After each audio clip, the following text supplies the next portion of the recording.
next 12 months? Minister. I thank the honourable member for his question. And as we know, the previous government repeatedly broke its promises to deliver on the issue of conversion practices and allowed the debate to become ever more toxic and divided. This is a key manifesto commitment, and we are committed to bringing forward legislation to ban these abusive practices. We will be publishing our draft bill later this session, and we want to work with Parliament to ensure that our legislation is robust and does not negatively impact legitimate support for those exploring their sexual orientation or gender identity. Liberal Democrat spokesperson. Oh, sorry, Jim Shannon. How could I forget him? Of course, Mr. Speaker, you're absolutely right. Can I thank the Minister very much for her answers? But can the Minister outline what support is in place for people of all faiths and none to receive counselling that is right and appropriate and give support and help to find the answers that they all seek? Thank you. Please. Well, Mr. Speaker, as I have explained, we are absolutely committed to going forward with the ban on conversion practices, but we absolutely want to make sure that when we legislate, this does not inhibit proper, genuine, supportive counselling and guidance and as people explore their sexual identity or orientation. Liberal Democrat spokesperson Christine Jardine. Thank you very much, Mr. Speaker.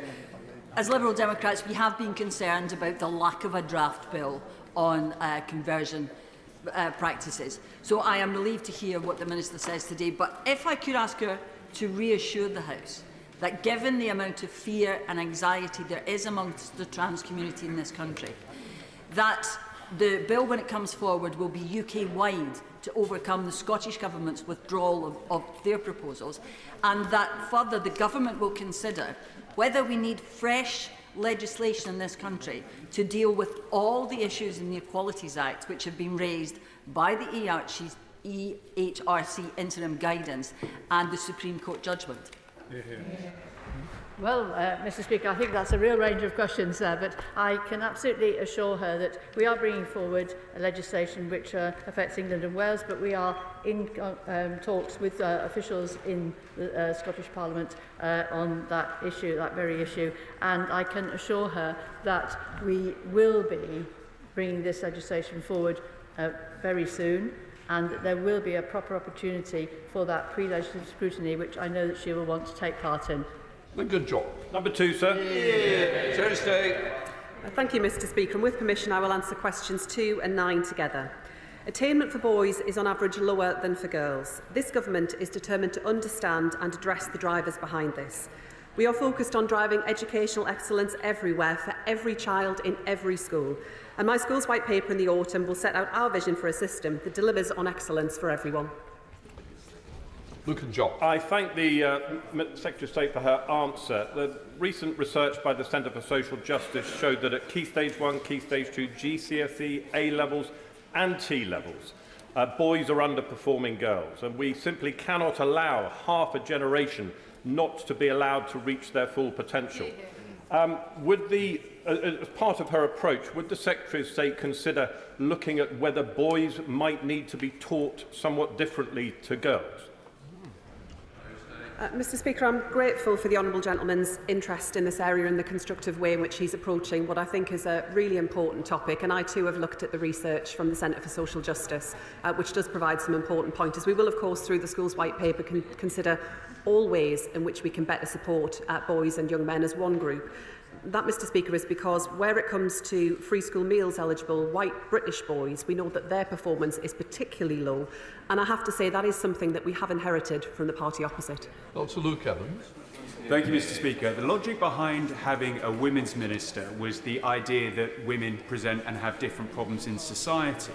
By that logic, men and boys do too. We know about suicide. We've just heard about education attainment. We hear about health-seeking opportunities. Now, I welcome the men's health strategy, but isn't it time we now have a minister for men and boys to be able to look across government to deal with education unemployment, suicide and health to really get to grips with the problem facing young men and boys.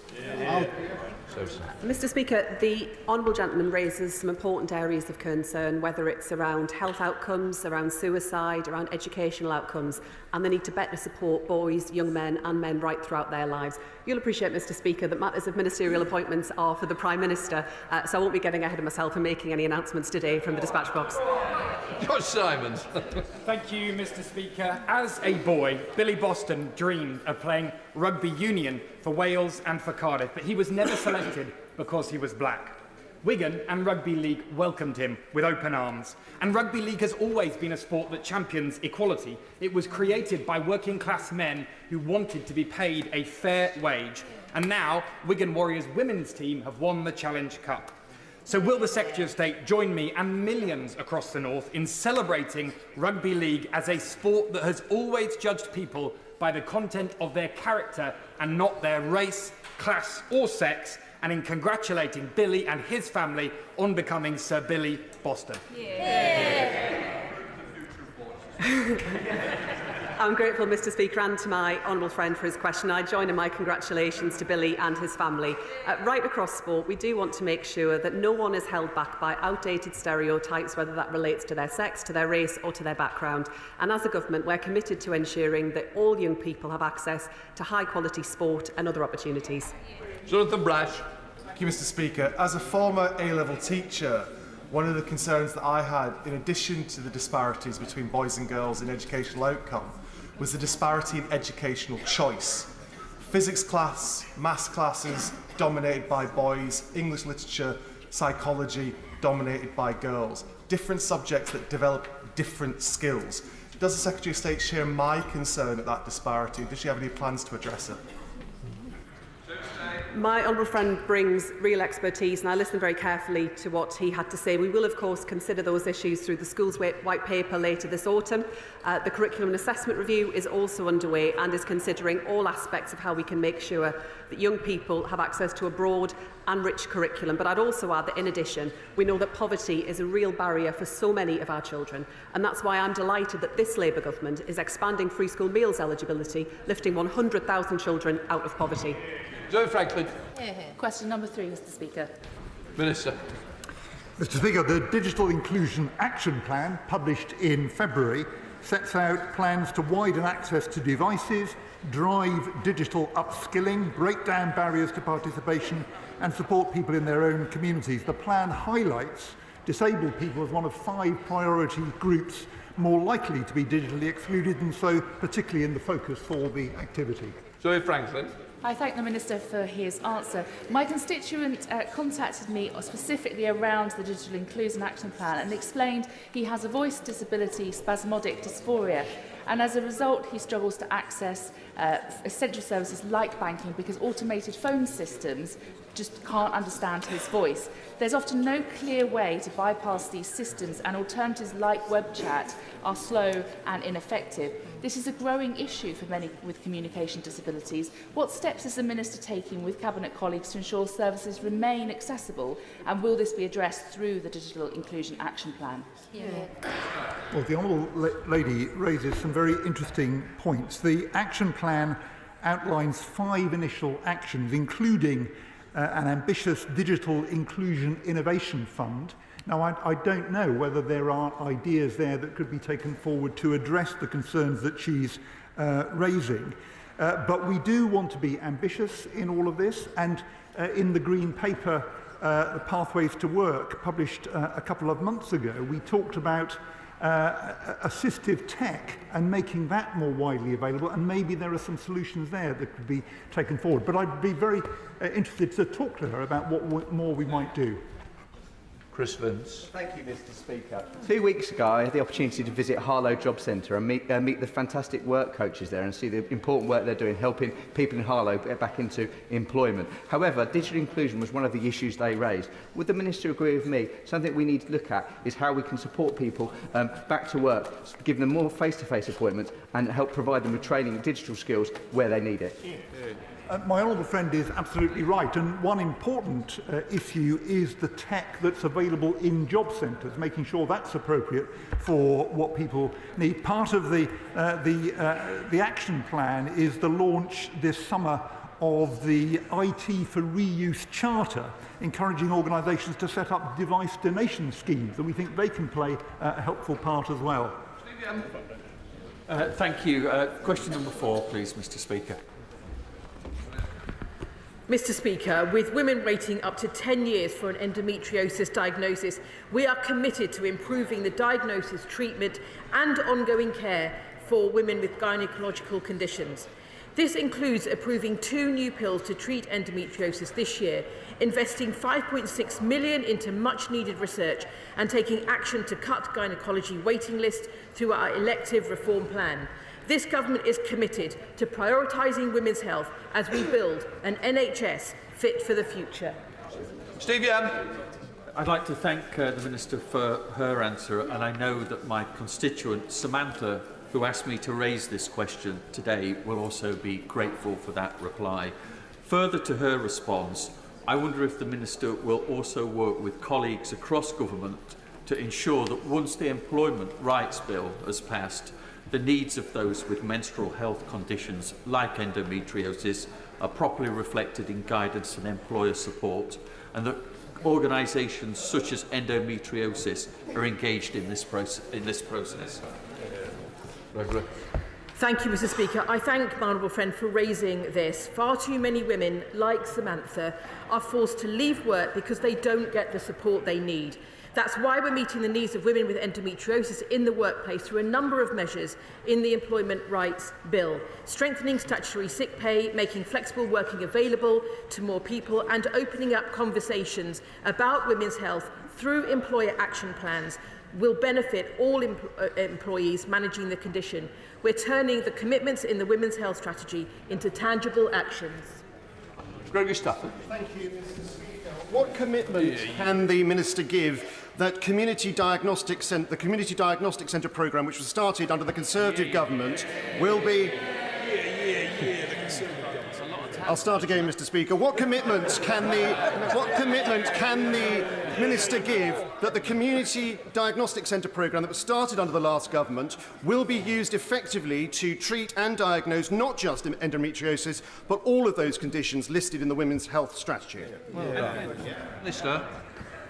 I thank the honourable gentleman for his question. He will be aware that we are taking forward a number of measures as part of the Women's Health Strategy, and he will also know that as a result of our pilot on women's health hubs, which have established in 41 out of 42 integrated care systems, we are working to make sure that we're supporting women's health and tackling women's health, including shifting care out of hospitals, reducing waiting lists, and continuing to engage with local areas to use the learnings from women's health hubs to improve local delivery of services. Select Committee, Sarah Owen.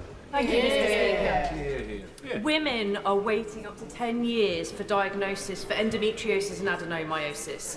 Our Women and Equalities Committee report recommended a maximum of 2 years, which is still a long time to live with intense pain and fertility decline, but it would still be an improvement. Given reproductive health issues cost the UK economy £11 billion a year, the sooner conditions are treated, the sooner women can get on with their lives. Does the Minister agree that investing in women's health is essential? And how is she raising the importance of the Women's Health Strategy with her colleagues, the Health Secretary? Minister. I thank my honourable friend for her question, and she is absolutely right that we need a focus on women's health. That's why our priority is on turning the commitments in the Women's Health Strategy into tangible actions, such as setting out how we will also eliminate cervical cancer by 2040 through the new cervical cancer plan. We've taken urgent action to support the nearly 600,000 women who are on gynecology waiting lists through our elective reform plan. Mr. Speaker, 1 in 10 women in Northern Ireland are thought to have endometriosis with an average wait time for diagnosis an unacceptable 9.5 years. Would you therefore agree with me that there needs to be a UK-wide strategy that equips our NHS with experienced surgeons, fertility experts, mental health support and pain specialists to aid these women who are on the most horrifically painful journey? I thank the honourable member for raising this, and she is right that it is unacceptable that women can wait up to 10 years for an endometriosis diagnosis.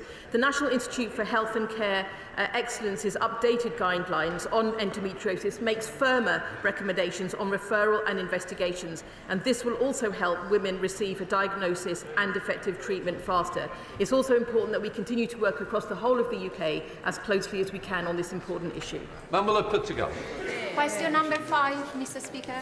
Minister. The honourable member is right to raise this. The current system does trap too many in financial inequality.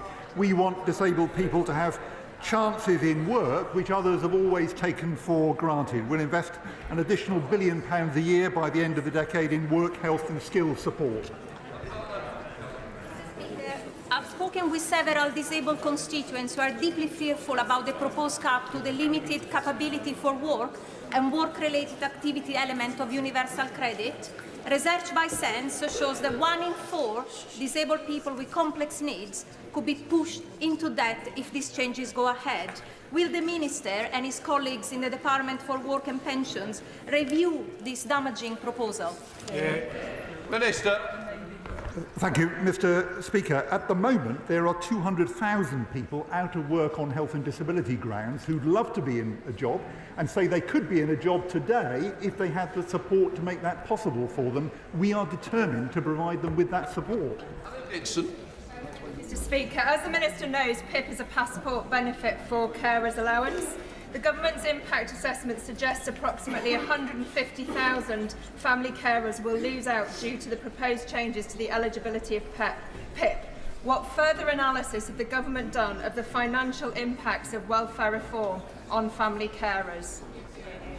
We are consulting on the support that will be needed for those, perhaps 1 in 10 over the next few years, 1 in 10 of those currently claiming PIP. The support will be needed for those who lose their benefit, and that will include family carers, those who receive carers allowance at the moment. Irene Campbell. Mr. Speaker, question number 6. Minister. Mr. Speaker, we are taking firm action across government to deliver our unprecedented ambition to halve violence against women and girls in a decade. This is underpinned by a new government strategy to be published this summer. Last year, we launched new domestic abuse protection orders and set out new measures to tackle stalking. Through the Safer Streets Mission Board and the Vogue Ministerial Group, ministers across government regularly meet to discuss and drive progress. Campbell. Thank you, Mr. Speaker. It saddened me to see an article in the Glasgow Times about the rise of sex crimes at Scottish train stations. Sexual abuse compensation advice found that there has been a 45% increase in sex crimes at Scottish stations, with a total of 87 crimes reported in 2024. Does the Minister agree with me that women should be able to use public transport without fear of assault, and could she tell me what her department is doing to tackle issues like this? Minister. I thank my honourable friend for raising this, and she is absolutely right. Everyone should feel safe while on public transport. That's why we've developed an ambitious programme to help make the transport network safe for women and girls. The British Transport Police also uses overt and covert policing techniques to target offenders using the network, promote reporting of sexual offences, and have committed to tackling VOG in their 2025 to 27 policing plan, which, with her experience in this area, Mr. Speaker, she may be interested to discuss with them. On Friday, my 10-minute rule bill is due for second reading, and it calls for the government to publish a strategy to tackle interpersonal abuse and violence against men and boys. A strategy would ensure that male survivors of crimes considered to be violence against women and girls, like rape, sexual assault, domestic abuse, forced marriage and honour-based violence, are given dedicated support, and would also prevent male survivors from having to be in spaces that should be for women. They're currently included within the strategy for women and girls, due to be published this summer. So could the Minister reassure me and those male survivors who are in desperate need of support that the government will introduce a dedicated strategy for men and boys, and if not, why not? I thank the honourable gentleman for raising his question.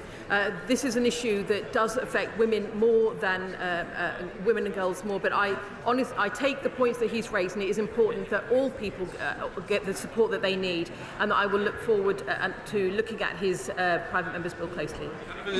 Shadow Minister Saki Bhatti. Thank you, Mr. Speaker.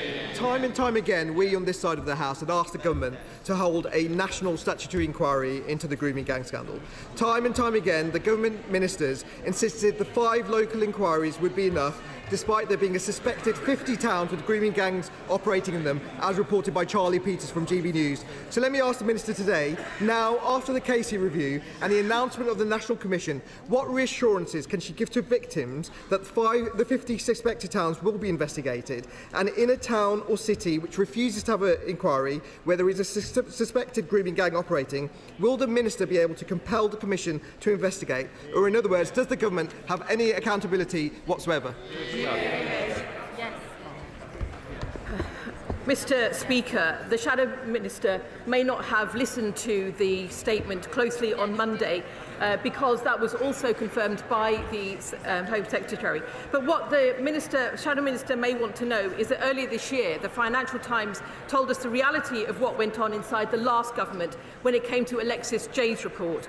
They say that Number 10 urged the Home Office ministers to, and I quote, to do more to engage with Alexis and draw up a plan for her recommendations.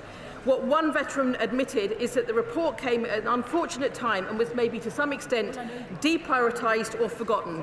Forgotten or deprioritised, and yet now they have the cheek to lecture this government about the action we're taking to support and protect victims. Come to the top, Hillsborough. Question number 1, please, Mr. Speaker. Secretary of State. Thank you, Mr. Speaker. I'm proud to be driving our Opportunity mission as part of this government's plan for change to break the link between background and success. As part of our spending review, we've announced extending free school meals to all children with a parent on universal credit, lifting 100,000 children out of poverty by the end of the Parliament. Mr. Speaker, this is the difference a Labour government makes. Thank you, Mr. Speaker. My constituent Theo, who is blind and a Brailleist, has not received a single usable Braille past paper despite being nearly a year into his A-levels, and reports that his GCSE papers last year contained so many errors they were nearly impossible to use. So will the Minister take immediate action to ensure exam boards fulfil their legal duties under the Equality Act to provide accessible examination materials and urgently review Ofqual's monitoring of... Thank you, Mr. Speaker. I'm concerned to hear of the honourable gentleman's experience and that of his constituent. If he could provide me with some information, I can make sure that that's properly investigated. Irene Campbell. Thank you, Mr. Speaker. I was shocked to read recently that Ofsted found 80% of teenage girls are being put under pressure to provide sexual images of themselves, as well as being contacted multiple times a night asking for these pictures. Would the Minister tell me how social media is being considered in a wider strategy which tackles violence against women and girls? Secretary of State. I'm grateful to my honourable friend, and I share her concern about what she's just set out there and about the impact it has on young women and girls. It's why the Science and Technology Secretary is bringing forward further action to make sure that girls are protected from harm, and it's also why later on this year we'll publish updated RSHE guidance to tackle all forms of misogyny and make sure that young men and young women are able to thrive in our country. Secretary of State, Mims Davis. I point to page 86 of Baroness Casey's report, saying there are a worrying number of live investigations covering an overlap between child sexual exploitation and criminal exploitation, which notes a significant proportion of cases appearing to involve suspects who are claiming asylum. Will the Secretary of State confirm which minister is directly responsible for safeguarding our communities, including those housed in asylum hotels, and going forward, if any individual moves into the community in changed accommodation, if the government managed to close hotels, as they claim, any dangers transferred from hotels to the wider community is accounted for? Mr Speaker, the Right Honourable Lady will know that the Home Secretary made an extensive statement to Parliament setting out the actions that this government will take to address the many failures left behind by the party opposite. Baroness Casey outlined a decade of lost time, a failure to deliver justice for victims. This government will act. We will root out all forms of child sexual exploitation. We will keep children safe from harm, and we will make sure that perpetrators are finally prosecuted. Member Davis. We know for decades too many people block their ears and turn their backs on towns and individuals asking for help, as well as national calls. Can the Secretary of State confirm those in their ivory towers in Whitehall too can now be compelled to give evidence under oath on their actions and assumptions, vitally including senior civil servants, former Crown Prosecution Service employees and previous directors of public prosecutions? Mr Speaker, as the Home Secretary set out on Monday, anyone found to have been responsible for covering up or for hiding vile crimes of child sexual abuse must and will be prosecuted. But I would say to the Right Honourable Lady, they had a decade. That was the lost decade that Baroness Casey talked about. The recommendations from Alexis J sat on a shelf and were not acted upon. But this government immediately brought forward the Children's Wellbeing in Schools Bill to deliver the biggest upgrade in child protection legislation in a generation, which they opposed. Before we come to Prime Minister's questions, can I welcome to the gallery the Speaker of Pakistan? And we now come to questions. Adrian Ramsey. Question number 1, Mr Speaker. Deputy Prime Minister. Thank you, Mr Speaker. I have been asked to reply. My right honourable friend, the Prime Minister, has been attending the G7 summit in Canada. In an era of global instability, we are working with our partners to urge de-escalation in the Middle East, put pressure on Russia to agree to a ceasefire and deliver security renewal for the British people. Mr Speaker, the Air India plane crash last week was devastating. Our thoughts and condolences are with everyone affected by this awful incident, and we're working closely with the Indian authorities to support those in need. And Mr Speaker, 9 years ago we lost our beloved friend and colleague Jo Cox, who is a beacon of positivity and courage, and her legacy lives on. And I must also take this opportunity to also remember Sir David Amos, much missed by the whole of the House. Mr Speaker, this Sunday marks Windrush Day. We celebrate the extraordinary contribution the Windrush generation and their descendants to our country. And Mr Speaker, this morning I had meetings with ministerial colleagues and others, and in addition to my duties in this House, I shall have further such meetings later today. Adrian Ramsey. Thank you, Mr Speaker. Given the strong consensus across this House on the importance of de-escalation in the deeply worrying conflict between Israel and Iran, does the Deputy Prime Minister agree that the actions of this House must match its words? And will she therefore commit that before any further military support is given to the Israeli government, whether that's the potential deployment of the RAF jets or deployment of armed forces, that her government will first give MPs in this House a free vote? Deputy Prime Minister. Mr Speaker, the situation in the Middle East is fast-moving and deeply concerning. There is a clear potential for significant and rapid worsening of the situation, and every step that we take, we will always be guided by what the safety of British nationals and the UK national interest. That's why we've deployed jets to the region so that contingency support is in place for our armed forces personnel, and it's why we're asking British nationals to register their presence, and we'll keep all advice under review. Olivia Bailey. Thank you, Mr Speaker. Too many of my constituents are stuck in unsuitable housing. And after 14 years of inaction from the party opposite, local families are being split up because there are not enough affordable homes. Can I welcome this government's plans to turbocharge the delivery of social and affordable housing, including through the new National Housing Bank, and ask my right honourable friend to confirm that this government will finally give my constituents the security that they deserve? Deputy Prime Mr. Minister. Speaker, she's absolutely right to talk about the 14 years of failure by the Conservatives. Labour's turning the tide on the housing crisis, and I'm proud to announce today our commitment to establish a new publicly owned national housing bank backed by £16 billion of new finance. This includes £2.5 billion, Mr. Speaker, in low-interest loans for social housing to help achieve the biggest uplift to social and affordable housing in a generation. Shadow Home Secretary Grenfell. Thank you, Mr. Speaker. I associate myself with the Deputy Prime Minister's remarks about the tragic air crash in India and, of course, what she said about our dear colleagues Joe Cox and Sir David Amis.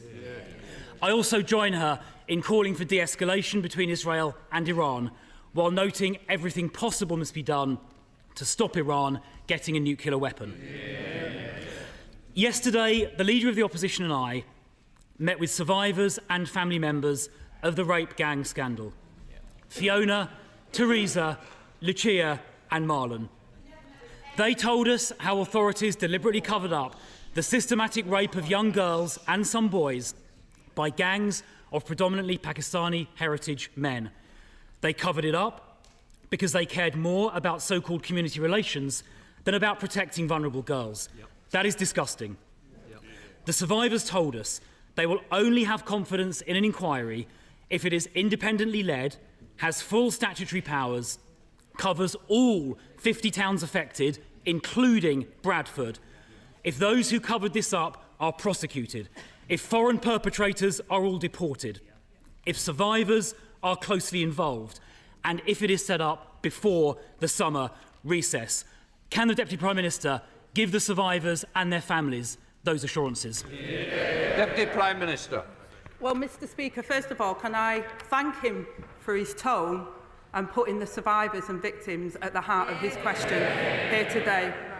I think it's absolutely right that we all look at what's happened over the last couple of decades, the countless reports that we've had, and we look to implement that. He's absolutely right to also talk about the confidence people must have in that independent inquiry.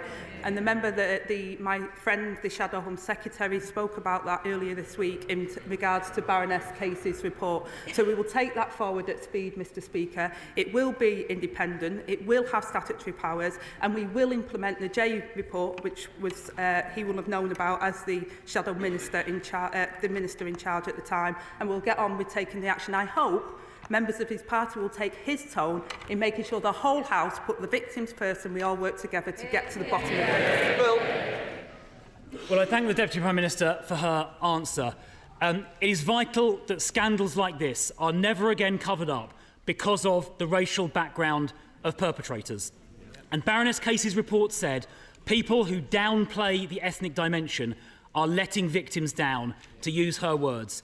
So I do have to raise the language the Prime Minister used in January when he, I'm afraid to say, smeared campaigners as jumping on, quotes, a far-right bandwagon simply for calling for the very inquiry he has now been forced to set up. Standing up for rape victims is not far-right.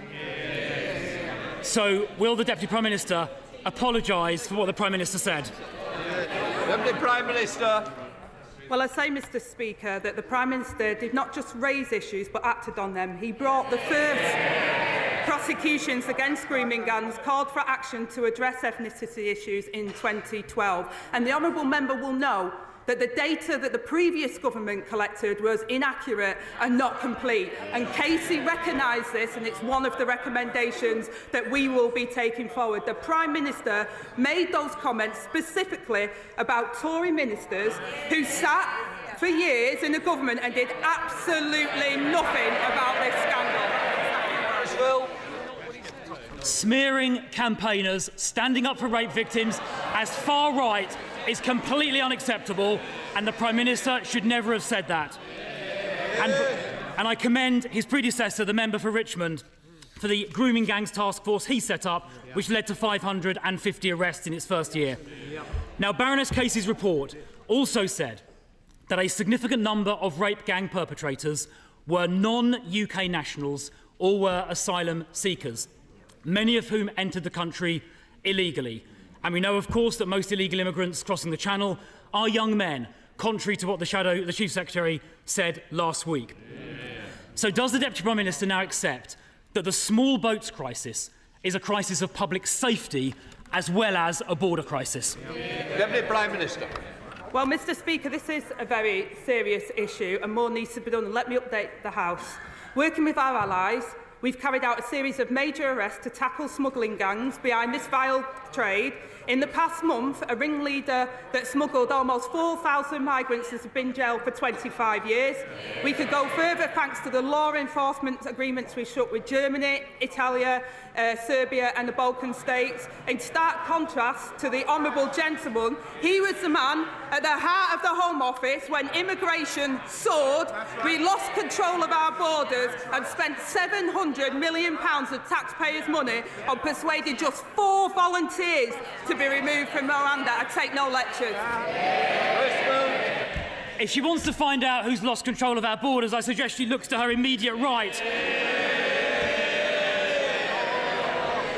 Because ever since the Home Secretary scrapped the Rwanda deterrent before it even started, illegal immigration across the Channel has gone up by over 30%. And so far this year, 2025 has been the worst year in history for illegal immigrants crossing the Channel. That is on her watch. That is down to her government. The Prime Minister is now planning crisis talks with President Macron, finally admitting, in his own words, that the situation is deteriorating. The government's laughable plan to smash the gangs lies in tatters. So will she now at last accept we need a removals deterrent so every single illegal immigrant arriving on these shores is immediately removed? Will she commit to that, yes or no? Prime Minister. Well, Mr Speaker, if they want to argue that 40,000 arrivals since July 24 are down to the scrapping of the Rwanda scheme, they need to explain why there were more than 43,000 arrivals in the same period starting in July 22 when the Rwanda agreement was in place. It's absolute rubbish, Mr Speaker. They lost control of our borders. We're getting control of our borders. He needs to apologise. I don't see how she has the brass neck to claim she's got it under control. When the numbers crossing the Channel this year are the highest in history. She asked about the Rwanda deterrent. I'll repeat, she obviously wasn't listening to what I said earlier. The Rwanda scheme never started. And indeed illegal immigrants in Calais said they were... Order! Order! Just do it. I want to hear the question, and I'm sure our constituents want to hear the question and the answer. Crystal. Thank you, Mr Speaker. The Rwanda scheme never started. Illegal immigrants in Calais were saying before the election how much they wanted the Prime Minister to get elected because he would help them get here. When Australia started a similar scheme about 10 years ago, it worked within a few months. Now, Mr Speaker, as a consequence of the government losing control, they are now accommodating growing numbers of illegal immigrants, many of whom cross the Channel, in asylum, hotels and flats. The Home Office's suppliers are now actively offering above-market deals to landlords to get hold of their properties to be used for illegal immigrants. In the meantime, hard-pressed young people here are unable to rent or buy. So why is this government prioritising housing for illegal immigrants above housing for our young people? So again, Mr Speaker, I gently say to the right honourable member opposite that under their watch, immigration increased fourfold until it reached almost 1 million in a single year. They also created the backlog, 400 hotels, which we've reduced to just over 200 hotels in the first 12 months of us being in government, Mr Speaker. £1 million a day spiffed up the wall because they were so incompetent. We're building the homes that they failed to deliver over 14 years of consecutive failure by their government. They should apologise while we get on with the job of rebuilding Britain. Goodness me, she's got a cheek. Housing starts in Q4 last year went down her mission to rebuild Britain is not going very well. She talks about asylum hotels. She obviously hasn't looked at the most recent numbers. The number of people in asylum hotels was higher in March this year than it was at the time of the last election. And she gave no answer about the priority being given to illegal immigrants over people living here already. Now, Mr. Speaker, a Zimbabwean paedophile due for deportation was recently allowed to stay in the UK because a court found he might face, quote, some hostility back in Zimbabwe, apparently breaching his Article 3 rights. What about the rights of children here to be protected from this dangerous paedophile? Who's looking out for their rights? Not the government. There are thousands of cases like this involving foreign criminals. So there is a solution. We need to scrap the Human Rights Act for immigration matters so this sovereign parliament decides on the law our courts apply. But her party voted against that. So I have a simple question. Why did the government side with foreign criminals and not the British public? Deputy Prime Minister. Well, again, Mr. Speaker, they had 14 years of failure on these issues. We've also included 4,500 foreign national offenders that have been deported since we came into office, Mr. Speaker, more than they did in the same period. I take no lectures from the Johnny-come-lately who couldn't do anything when he was in office. And Elise Midgley. Mr. Speaker, last Saturday marked 8 years since Grenfell. 8 years fighting for justice. The Hillsborough families, including Margaret Aspinall from Huyton, have campaigned for 36 years for the Hillsborough Law. Decades. So can the Deputy Prime Minister tell me today, will this Labour government bring forward the Hillsborough Law without delay? Will it honour the promises made to victims of state cover-ups? And will it finally deliver justice for the 97? Deputy Prime Minister. Thank you, Mr. Speaker, and I thank my honourable friend for her question and for the work with campaigners like Margaret in their fight for justice and for mentioning Grenfell, which, of course, with the 8th anniversary was not so long ago. We remain fully committed to bringing in a Hillsborough Law.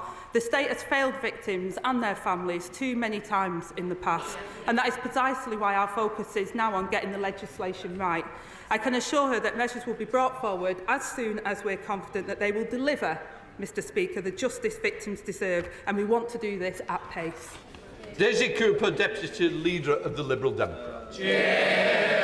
Thank you, Mr. Speaker. On behalf of my party, may I associate myself with the Deputy Prime Minister's remarks about the Air India crash. And in a week when we remember the murder of Joe Cox and David Amos, our party's thoughts are with their friends and families and all those in this House who lost their beloved friends. We also remember those who died in Grenfell tragedy. Mr. Speaker, in 2003, we Liberal Democrats were incredibly proud to lead the campaign against the Iraq War. A war in which the UK blindly followed the US in a move which was not backed by the United Nations. In light of reports that President Trump is seriously considering joining the war between Israel and Iran, launching a US strike against Iran's nuclear facilities, can the Deputy Prime Minister confirm that if President Trump does do this, that today's Labour government will not blindly follow the US into war again? Deputy Prime Minister. Well, Mr. Speaker, the one thing I will say is we agree with President Trump that Iran must never have nuclear weapons. But we've been consistent in urging Iran to engage in the diplomatic process and work with the United States, and we continue to support that diplomatic approach. Daisy Cooper. Thank you, Mr. Speaker. I'm grateful to the Deputy Prime Minister, and we support those efforts. Today, the government is set to unveil its plans to cut personal independence payments and carers allowance, a prospect which one of my constituents described as terrifying. Liberal Democrat analysis of the government's own data suggests that 1.3 million disabled people are at risk of losing some support. So can the Deputy Prime Minister honestly say, hand on heart, that this is the change that 1 million disabled people and their carers were promised? Well, Mr. Speaker, Labour is the party of work and also the party of fairness and social justice. We've announced the plan to get Britain working again, and we're clear on the principles, Mr Speaker, and I want to be clear on that. Those who want to work should be able to work, and those who can never work should be protected. The current system we've inherited doesn't support those that need that support, and also doesn't allow and enable those to get opportunities for employment. I have personal experience of it. I know what the Honourable Lady is saying. I know how some people are fearful of the changes, but this Labour government put its values into place and will ensure that people are supported into it where they can, and where they can't, they are supported. We are the party of the welfare state, Mr Speaker. We set it up back after the Second World War, and we believe it should be there for people who need it, but we should also help people into work. Sir, a champion. Thank you, Mr Deputy Speaker. Mr Deputy Speaker, I welcome the... Yeah? Mr Speaker. Mr Speaker, there's too many deputies in the place today. I apologise. Mr Speaker, I welcome the government's announcement on grooming gangs. I'm sorry for stumbling. I've been floored by the point scoring that's going on around them. On all sides. I wonder if, if the Deputy Prime Minister is aware that the victims and survivors of grooming gangs are being denied compensation by the Criminal Injuries Agency on bizarre technicalities. They also deny all children of online abuse compensation.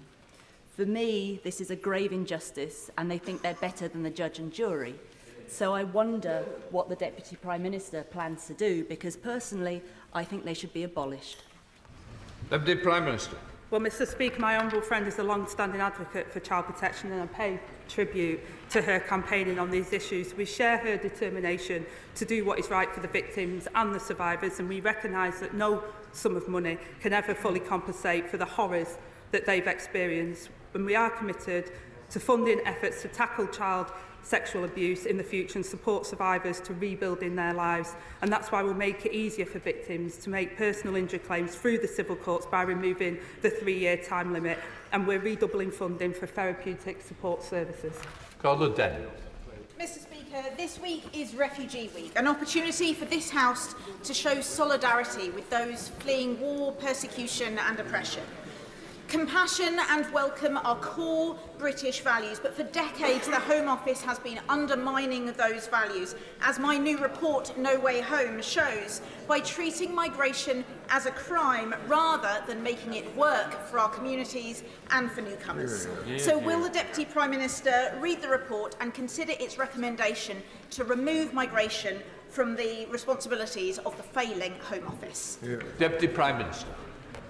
Well, Mr Speaker, I'll commit to reading the Honourable Lady's report, because I think it's important we take all information on these issues. We inherited the asylum system under exceptional strain, which costs up to £9 million per day, and will end the use of hotels through suitable self-sufficient accommodation for asylum seekers, minimising the impact on local communities, and will protect and support asylum seekers when demonstrating value for the taxpayers. Jodie Gosling. Thank you, Mr Speaker. On the 1st of July, Warwickshire County Council will permanently remove one of Nuneaton's 2 fire engines. Their decision is based on dubious data that does not accurately represent the current risk to residents, without accounting for local factors such as high deprivation. The cuts will put Nuneaton's lives in danger. Will the Deputy Prime Minister please look into this matter to confirm there has been sufficient scrutiny and a thorough risk analysis to ensure safety for the good residents of Nuneaton? Deputy Prime Minister. Well, I thank my honourable friend for raising this important issue. I know that the Fire Minister would be happy to discuss this further, and I'm committed to ensuring fire and rescue services across the country have the resources that they need to keep communities safe. The deployment of fire engines, though, is decided locally. So this really is a question for Warwickshire County Council, now led by Reform. So the member for Clacton should have a word with his county councillors in Nuneaton and get them to explain why Reform are cutting fire services. Peter Shaw. Mr Speaker, I remember when the Deputy Prime Minister was a fierce critic of austerity and a proud champion for the disabled. But today, her government is introducing its £5 billion disability cuts bill, which will push another 250,000 people into poverty. Does she agree that everyone has the right to oppose such devastating cuts. So is it the Prime Minister's intention to remove the whip from any Labour MP who does the right thing and votes against these disability cuts? Yeah. Deputy Prime Minister. Well, I gently say to the honourable member that we've given, he talked about austerity, we've given the biggest amount of increase to Scotland. And I've covered this point in an earlier question, Mr Speaker. We're absolutely committed to ending child poverty. We've already introduced free school meals. We're already supporting families. We've given a living wage rise to over millions of workers that need it. We're getting on the job, Mr Speaker, of rebuilding Britain. He's had decades of failure under Scotland. They deserve better. Jonathan Davis. Thank you, Mr Speaker. Derbyshire's Derwent Valley is the home of the Industrial Revolution, and it is also now a UNESCO World Heritage Site. That community showed a Victorian sense of purpose which delivered improvements to people's everyday lives. So can my right honourable friend set out how the government's £39 billion investment in housing will instil that same drive while maintaining the unique character of the East Midlands' only UNESCO World Heritage Site? Deputy Prime Minister. Well, I thank my honourable friend for his question. I know he's a champion for regeneration across his constituency, and he's working hard to get homes built in his patch for his constituents. Our plan for change will deliver the biggest boost in investment in social and affordable housing in a generation. And for the first time in recent memory, Mr Speaker, we will give providers in his constituency a decade of certainty over the capital funding to build ambitious housing projects that honour Derbyshire's history. King Timothy. Thank you, Mr Speaker. The Home Secretary says we should judge her success in smashing the gangs by whether the number of channel crossings falls. But under this government, the numbers are up by more than 30%. Yep. So by which date should we judge the Home Secretary? And if she fails, will she be fired? Deputy Prime Minister. Well, Mr Speaker, they continually vote against the measures that we're taking to smash the gangs. We're getting on with the job, Mr Speaker, working internationally to disrupt the abhorrent work of these smugglers and gangs, while he harps on from the sideline. He should apologise for their record in government, which was abysmal. Mr Speaker, since becoming an MP, I've received thousands of pieces of casework from constituents who are stuck on social housing waiting lists. I've recently had an email from a woman with severe mobility issues, effectively trapped in her front room while she waits and waits for suitable social housing. Even when a home becomes available, she'll be forced to compete with other residents because there simply aren't enough affordable options. What will this new funding, the recent funding announced by the government, mean for my constituent and others like her who have already waited too long for a decent home?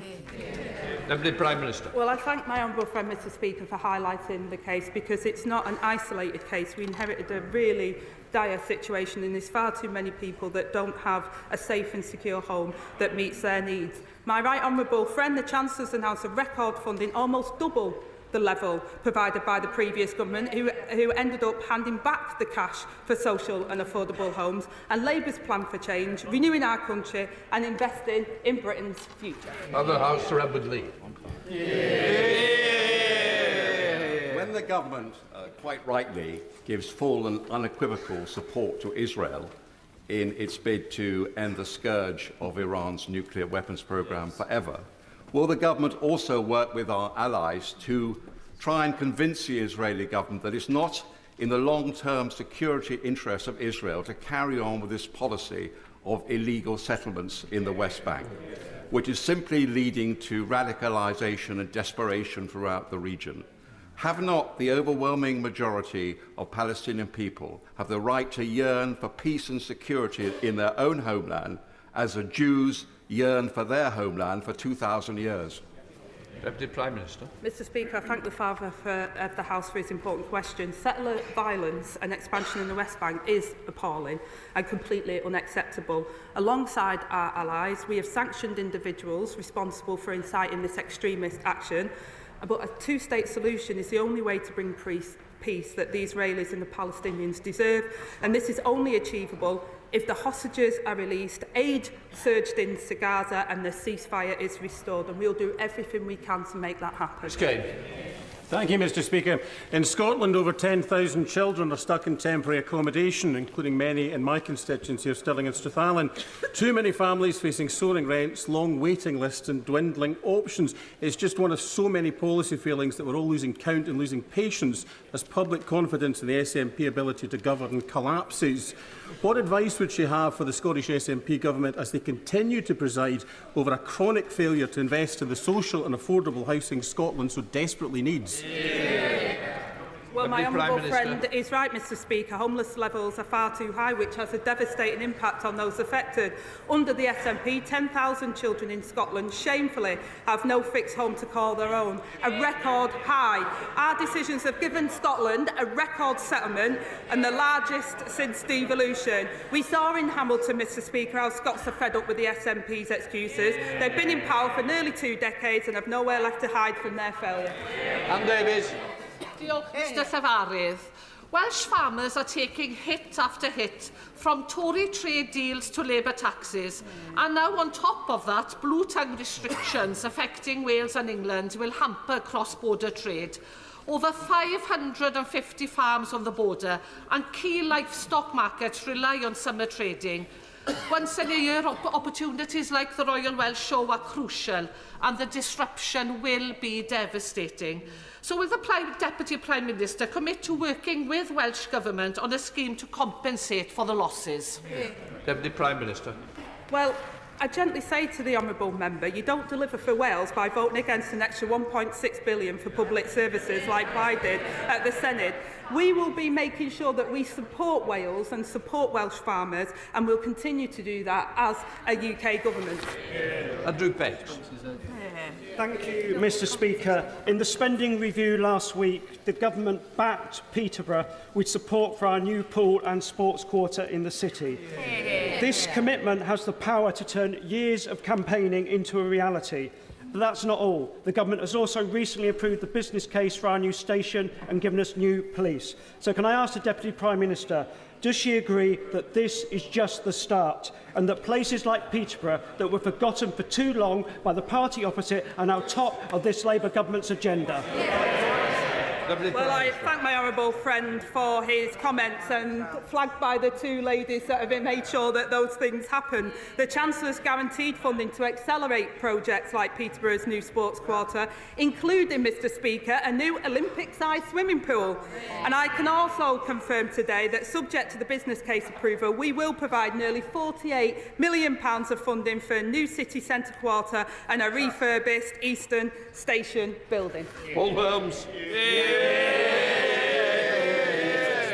Recently, a small family business in my constituency was burgled by a prolific offender who was serving an 8-month suspended sentence. The man was caught, arrested, charged and appeared at court, where he was given another 8-month suspended sentence and released. The business was offered £200 in compensation. Does the Deputy Prime Minister think that's justice served, or is this government now soft on crime and soft on the causes of crime? Well, first of all, Mr Speaker, I'm really sorry to hear about that. Hard-working business people that spend a lot of their time building up a business should expect the full force of the law to protect their property and protect their interests. And can I also, while I've got the opportunity, congratulate the honourable member for running Hamble Valley's very first pub competition this year. I hope I'm going to get an invite. But he's absolutely right, Mr Speaker, to say that we've got to have increased police numbers and making sure they're responsive to people's concerns. We're doing that. His government let them down. Joe Powell. Mr Speaker, Saturday marked 8 years since 72 people lost their lives in the Grenfell Tower fire. 8 years without justice, but finally the prospect of some systemic change following the public inquiry. So I welcome the government's commitment to barring all the cited companies from accessing public contracts and its full support to the police investigation to deliver real accountability. Can the Deputy Prime Minister also reassure our community that alongside the Hillsborough Law, the government will consider some independent oversight so that victims from the Post Office to Hillsborough to Grenfell know inquiry recommendations will actually lead to real change? Deputy Prime Minister. I thank my honourable friend. The Grenfell fire was a national tragedy, and we must never forget the 72 lives that were lost, and it was an honour to pay my respects at the 8th anniversary at the weekend. We do remain fully committed to introducing the Hillsborough Law, including a legal duty of candour for public services and criminal sanctions for those who refuse to comply. I know my honourable friend speaks with passion and authority on this. As I speak to the Grenfell community, I know this is something that they really want to see happen as quickly as possible, and we're exploring reforms to encourage to get to the truth more quickly and deliver the meaningful change that these victims deserve. Peter Fortune. Thank you. Bishop Challoner School has been helping to educate Bromley pupils for nearly 75 years. But it will close its doors in July due to Labour's decision to impose VAT on independent schools. Given the Deputy Prime Minister's well-publicised views on independent schools, does she welcome this closure, or would she like to apologise to the parents, pupils and staff? Deputy Prime Minister. Well, Mr Speaker, I've said for a long time that the taxpayers of this country shouldn't be subsidising tax breaks for private schools.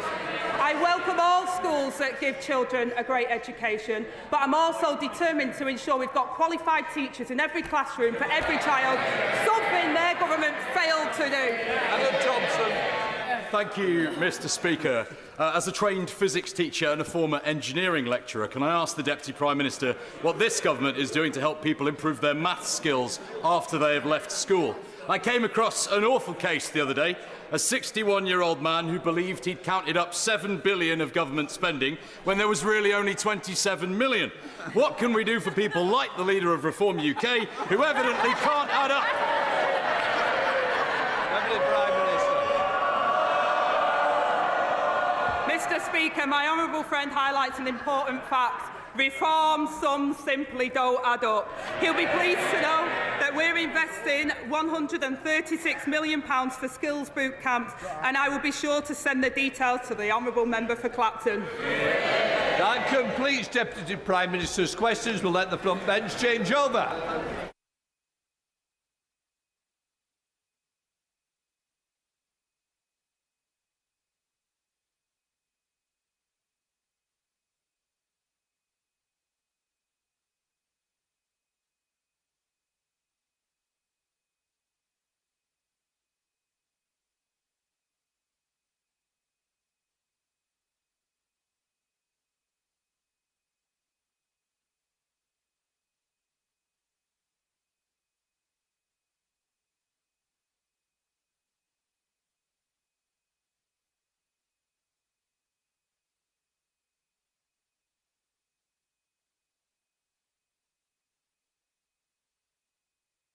Now come to the statement. Secretary of State for Transport, Heidi Alexander. Mr Speaker, with permission, I'd like to make a statement on HS2. As a London councillor over 15 years ago, I remember hearing the then Labour government's bold plans for high-speed rail to link our major cities to address the capacity needs of the future, and in the words of the then Prime Minister Gordon Brown, to join the high-speed revolution sweeping the world.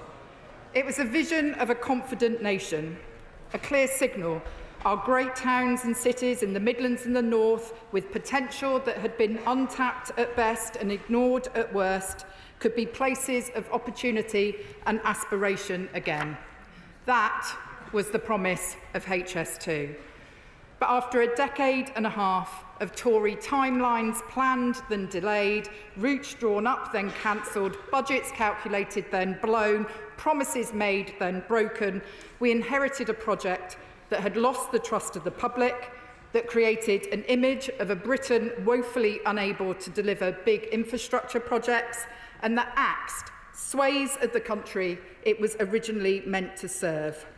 Phase 1 could end up becoming one of the most expensive railway lines in the world, with projected costs soaring by £37 billion under previous Conservative governments, and £2 billion of taxpayers' money sunk into Phase 2 work before it was cancelled by the previous government. There was also clear evidence of poor management. Despite the 2020 Ogilvy review advising that government halt construction contracts pending improvements in price and simpler engineering, they pressed ahead regardless. It has been no less than a litany of failure. And today I'm drawing a line in the sand, calling time on years of mismanagement, flawed reporting and ineffective oversight. It means this government will get the job done between Birmingham and London. We won't reinstate cancelled sections we can't afford, but we will do the hard but necessary work to rebuild public trust, and we've not wasted any time. Since July, we have appointed new leadership of HS2 Limited to turn this project around. We've made clear to the new Chief Executive, Mark Wilde, that the priority is building the rest of the railway safely at the lowest reasonable cost, even if this takes longer. We've started the year-long task of fundamentally resetting the project, including commissioning infrastructure expert James Stewart to lead a review into governance and oversight. As part of that reset, we have reduced financial delegations to HS2 Limited, placing a lid on spiralling costs until the reset is complete and we regain confidence. And we've supported Mark Wilde's review of the size and cost of HS2 as an organisation. But today we're going further. Mr Speaker, I can confirm we've published the landmark James Stewart review and the department's response. The review, commissioned in October of last year by my predecessor, was a tough, independent look at how the Department for Transport and Government delivers major projects. The Government not only welcomes the review, but we have accepted all the recommendations. My department is already delivering on these, specifically across 5 key areas. First, the lack of oversight and scrutiny. Quite simply, there have been too many dark corners for failure to hide in. The Ministerial Task Force, set up to provide oversight of HS2, had inconsistent attendance from key ministers, including the then Transport Secretary and the then Chief Secretary to the Treasury. The Government has re-established the task force with full senior attendance as per the review's recommendations. A new performance programme and shareholder boards will offer much needed oversight and accountability. Secondly, the report highlights HS2 could cost the taxpayer millions more than planned. We'll stop this spiralling any further by delivering all the recommendations on cost control. That starts with HS2 fundamentally changing their approach to estimating costs. It includes certainty over funding, which the spending review has given. And it also means HS2 working with suppliers so their contracts incentivise saving costs for taxpayers. As far as I'm concerned, suppliers should make a better return the more taxpayer money they save. Thirdly, the review identified a deficit in capability and skills, with a fundamental lack of trust between my department and HS2 Limited. I am clear both capability and cultural issues within HS2 must be addressed. The new Chief Executive is already strengthening the organisation, including filling critical gaps in areas such as commercial expertise. And he will be backed by Mike Brown, announced today as the new chair. This is a new era of leadership the project desperately needs, with Mike bringing significant experience as a former TfL commissioner. Mark and Mike were part of the team with me that turned Crossrail into the Elizabeth line. We've done it before and we'll do it again. Fourthly, Euston Station. Between 2019 and 2023, HS2 Limited provided initial designs for Euston Station, coming in almost £2 billion over budget. When asked for a more affordable option, they offered one, costing £400 million more than the first attempt. The word affordable was clearly not part of the HS2 lexicon. The combined cost for these 2 failed designs, which has now been written off, was more than £250 million. What's more, the previous government announced a Euston ministerial task force. Unbelievably, the task force never met. Mr. Speaker, this government recognises Euston's huge potential, and we've already committed funding to start the tunnelling from Old Oak Common to Euston, and we'll set out more details in our 10-year infrastructure strategy. And finally, we will use James Stewart's findings to transform infrastructure delivery across government. Implementing real change in how we deliver infrastructure is not just for the Department for Transport. This government is committed to implementing these recommendations and adopting a new approach to delivering infrastructure, as will be set out in our upcoming 10-year infrastructure strategy.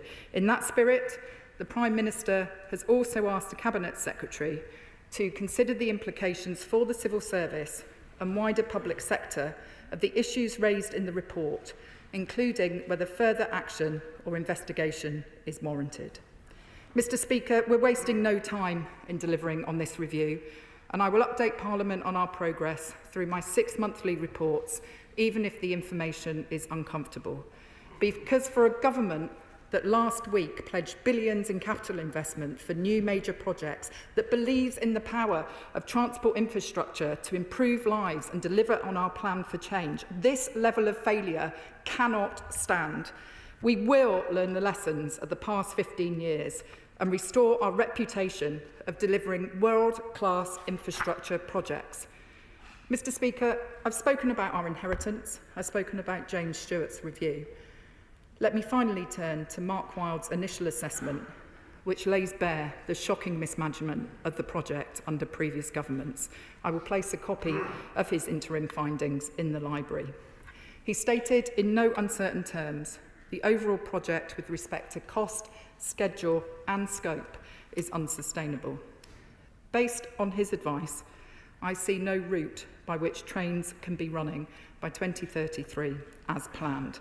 He reveals costs will continue to increase if not taken in hand, further outstripping the budget set by the previous government.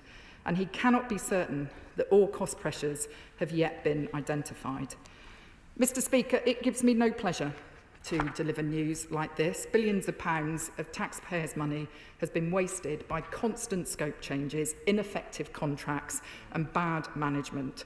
There are also allegations that parts of the supply chain have been defrauding taxpayers, and I have been clear these need to be investigated rapidly and rigorously. If fraud is proven, the consequences will be felt by all involved. Mr. Speaker, I have to be honest, it's an appalling mess, but it's one we will sort out. We need to set targets which we can confidently deliver, that the public can trust, and that will take time. But rest assured, where there are inefficiencies, we will root them out. Where further ministerial interventions are needed, I will make them without fear or favour. HS2 will finally start delivering on our watch. Mr. Speaker, years of mismanagement and neglect have turned HS2 into a shadow of that vision put forward 15 years ago. But this government was elected on a mandate to restore trust to our politics. That's why we won't shirk away from this challenge and why today we turn the page on infrastructure failures. I can think of no better mission than delivering new economic opportunities, new homes and commercial regeneration of an upskilled supply chain, all of which HS2 can still unlock. But no one should underestimate the scale of the reset required. Passengers and taxpayers deserve new railways the country can be proud of. The work to get HS2 back on track is firmly underway under this government, and I commend this statement to the House. State Gareth Bacon. Thank you, Mr. Speaker. I'd like to thank the Secretary of State for her statement today and for updating the House on the initial findings of the HS2 reviews, and I thank her as well for advance notice and copy of it. On the substance of the Secretary of State's statement, I believe there is broad consensus in this House today on the central point, which is that mistakes were made in the delivery of HS2. As the Secretary of State has noted, costs more than doubled, the project has been repeatedly delayed, and the pandemic completely changed travel patterns, undercutting the assumptions that guided the original plans and caused construction costs to rise sharply across the world, in some cases by up to 40%, as a result of the supply chain shortages as the world emerged from the crisis. it has long been apparent that HS2 was not going according to plan. Mr. Speaker, in my first 2 years as a member of this House, I sat on the Public Accounts Committee, then chaired by the Honourable Lady, the member for Hackney South and Shoreditch. In the summer of 2021, we published a report on HS2 raising serious concerns in a number of areas with recommendations for how to improve the project. In 2023, the previous government conceded that HS2 was not going to plan and made fundamental changes to it, and the result of that was the cancellation of the northern leg of HS2 and the creation of the Network North plan. Under that plan, £36 billion was to be diverted from the northern leg of HS2 to a multitude of transport projects that would benefit more people in more places more quickly than the then government believed the delivery of HS2 could. But we also recognise that the path that we took to reach that point was not perfect, far from it. And I will not today pretend that the Network North plan was not a product of mistakes we made in the handling of HS2, because it clearly was. As a country, we must learn from those mistakes and we must not repeat them. It is on that note, Mr. Speaker, with your permission, I would like to express my gratitude to Mark Wilde, the Chief Executive Officer of HS2, for his continued efforts in supporting the delivery of the project. Recognising his leadership in rescuing the Crossrail project in London, it was the Noble Lord Harper, then the Secretary of State for Transport, who appointed him to lead HS2 in May 2024. We are all encouraged to see him playing a leading role in overseeing the correction and completion of the project, because his experience will be invaluable in helping to get it back on track. I would also like to welcome the appointment of Mike Brown as the new chairman of HS2 Limited. Like the Secretary of State, I know him from my years in London politics when he was Commissioner of Transport for London. He is a very capable man, and I wish him well in his new role. The Secretary of State has informed the House of her intention to accept 89 recommendations from the independent review into HS2. I've not yet seen a copy of this report, which I believe is being released today. While we will need to study these proposals carefully before confirming our support for them, I can assure her that if they offer better value for taxpayers, we will back them. Finally, the Secretary of State has raised very serious concerns that taxpayers may have been defrauded by subcontractors. I would like to assure her that if that proves to be the case, I will share her anger and will support whatever action is necessary to get to the bottom of these allegations. I would request that she keeps the House informed as HS2 and HMRC's investigations progress. In closing, Mr. Speaker, I would like to press the Secretary of State on a number of matters. In recent weeks, several projects have been announced by the government that are either funded by Network North or align with its commitments. However, we have yet to see a clear government commitment to either fully support the Network North plan or to scale it back. So can the Secretary of State now provide a definitive update on which elements will proceed and which will be abandoned? It has been reported that officials are considering a plan backed by the Mayor of Greater Manchester to build, and I quote, an HS2 light track between Birmingham and Crewe. Will she confirm if these reports are true? I would like to conclude by turning to the planning system more generally. The whole House will recall that HS2 grappled with legal challenges, High Court proceedings and judicial reviews, all of which added delay and cost. What assessment has the Secretary of State made of the extent to which legal challenges and judicial reviews delayed the delivery of HS2? How can future infrastructure projects be protected from excessive or politically motivated litigation? And finally, does the Secretary of State believe that sufficient action has been taken to prevent some of the more spurious concerns about such things as bats and newts obstructing future vital infrastructure projects? I thank the honourable gentleman for his response and indeed for the tone in which he made his comments, and I was pleased to hear him acknowledge that mistakes had been made on HS2 by the previous government. I think he described the path as not being perfect. Mr. Speaker, I would go as far as saying it has been a shambolic mess. He did strike a sombre note in his remarks. I would ask him perhaps to consider going further once he's had the opportunity to read the full James Stewart report, because I do think an apology on the part of the party opposite for the mess that they left this infrastructure scheme in is undoubtedly warranted. I also thank him for the comments he made about the action that HS2 is taking with regard to the alleged fraud within the supply chain, and I can assure him that I will provide appropriate updates to this House on the progress with the HMRC investigation that is now underway. He also asked me to set out our plans for investment in transport in the Midlands and the North. His party, of course, took the decision to cancel HS2 north of Birmingham. They made wild promises about what they would do with the money that they claimed they were saving. He is kidding himself if he thinks that that money ever existed. What this government did last week in the spending review was set out £15.6 billion of money to invest in local transport schemes across the country, be that in Birmingham, Liverpool, Manchester, Leeds, Newcastle. His approach was a fantasy. He promised the moon on the stick and had absolutely no means to deliver. He asked me to set out the government's plans for enhancing rail connectivity further in the Midlands and the North, and I can assure him that further announcements will be being made, both as part of the government's 10-year national infrastructure strategy and beyond that in the weeks and months ahead. He also asked me to opine on the extent to which litigation has caused delays in the delivery of infrastructure project. He will know that through this government's planning and infrastructure bill, we are tackling this issue, limiting the number of judicial reviews and legal challenges that can be made, because unlike his party, this government is serious about delivering infrastructure. We are serious about providing the stable leadership that this country needs when it comes to infrastructure. I looked up before coming to the chamber today the number of rail ministers that existed in the department under his government, and it was a sum total of 18 in 12 years. It's no wonder that projects like this were left in such a state of disarray. And so let me tell this House that just as this government has returned stability to the nation's economy, we will return common sense and stable leadership to the delivery of the nation's infrastructure too. Chair of the Select Committee, Ruth Cadbury.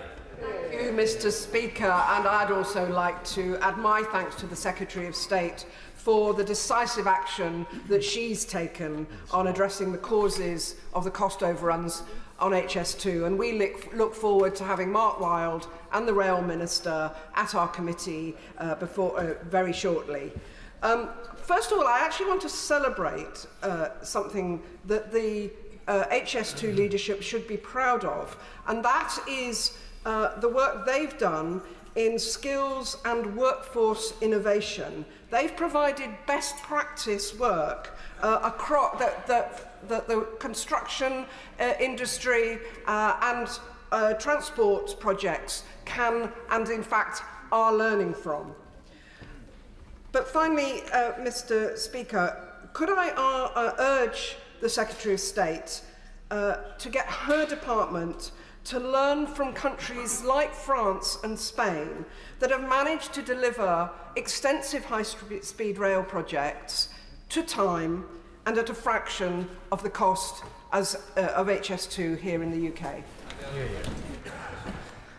I thank the Chair of the Transport Committee for her comments, and she is right to recognise the excellent work that HS2 have done on both skills and workforce. We have over 300,000 people working on this project at the moment, and opening up opportunity, be that in apprenticeships to the next generation, opening up opportunities through the supply chain. I think they have done good work on that, and I will heed her advice in learning from other countries about the speed and the ease with which they deliver infrastructure projects. Paul Kohler, Liberal Democrat spokesperson. Thank you, Mr. Speaker. Can I thank the Secretary of State for her statement and of advanced sight of it. What we've heard today is clearly a damning indictment of Conservative mismanagement. Connecting our largest cities with high-speed rail was meant to help boost economic growth and spread opportunity. The original idea, a high-speed rail network connecting London to Manchester and Leeds, was clearly the right one. However, what we end up with is years of delay and billions of pounds of taxpayers' money being poured down the drain with no end in sight. The litany of errors the Secretary of State has outlined is truly shocking. It shows the Conservatives were comatose at the wheel. A lack of oversight, trust and planning has left us with a high-speed railway drastically reduced in scale and inflated in price. The shocking allegations of fraud by a subcontractor are emblematic of the Tories' lack of oversight and disinterest in properly safeguarding the public interest and public money, as we have already seen in the scandal of PPE procurement during COVID. We must now make sure any money lost to fraud is clawed back as soon as possible.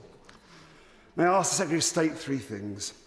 Can she guarantee that if any fraud has taken place, any money lost will be returned to the government and her department as soon as possible, and the police provided with the necessary resources to fully investigate the matter? The Secretary of State has said that the ministerial task force set up to provide oversight on HS2 had inconsistent attendance from the then Transport Secretary and Chief Secretary to the Treasury. Does the Secretary of State agree that these right honourable members should apologise for these particularly damning lapses?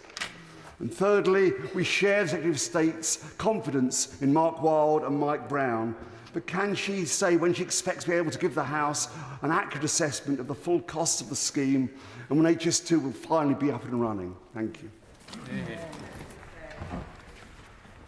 The honourable gentleman raises three very fair issues, and I agree with his assessment that the previous government weren't just asleep at the wheel, they were comatose at the wheel.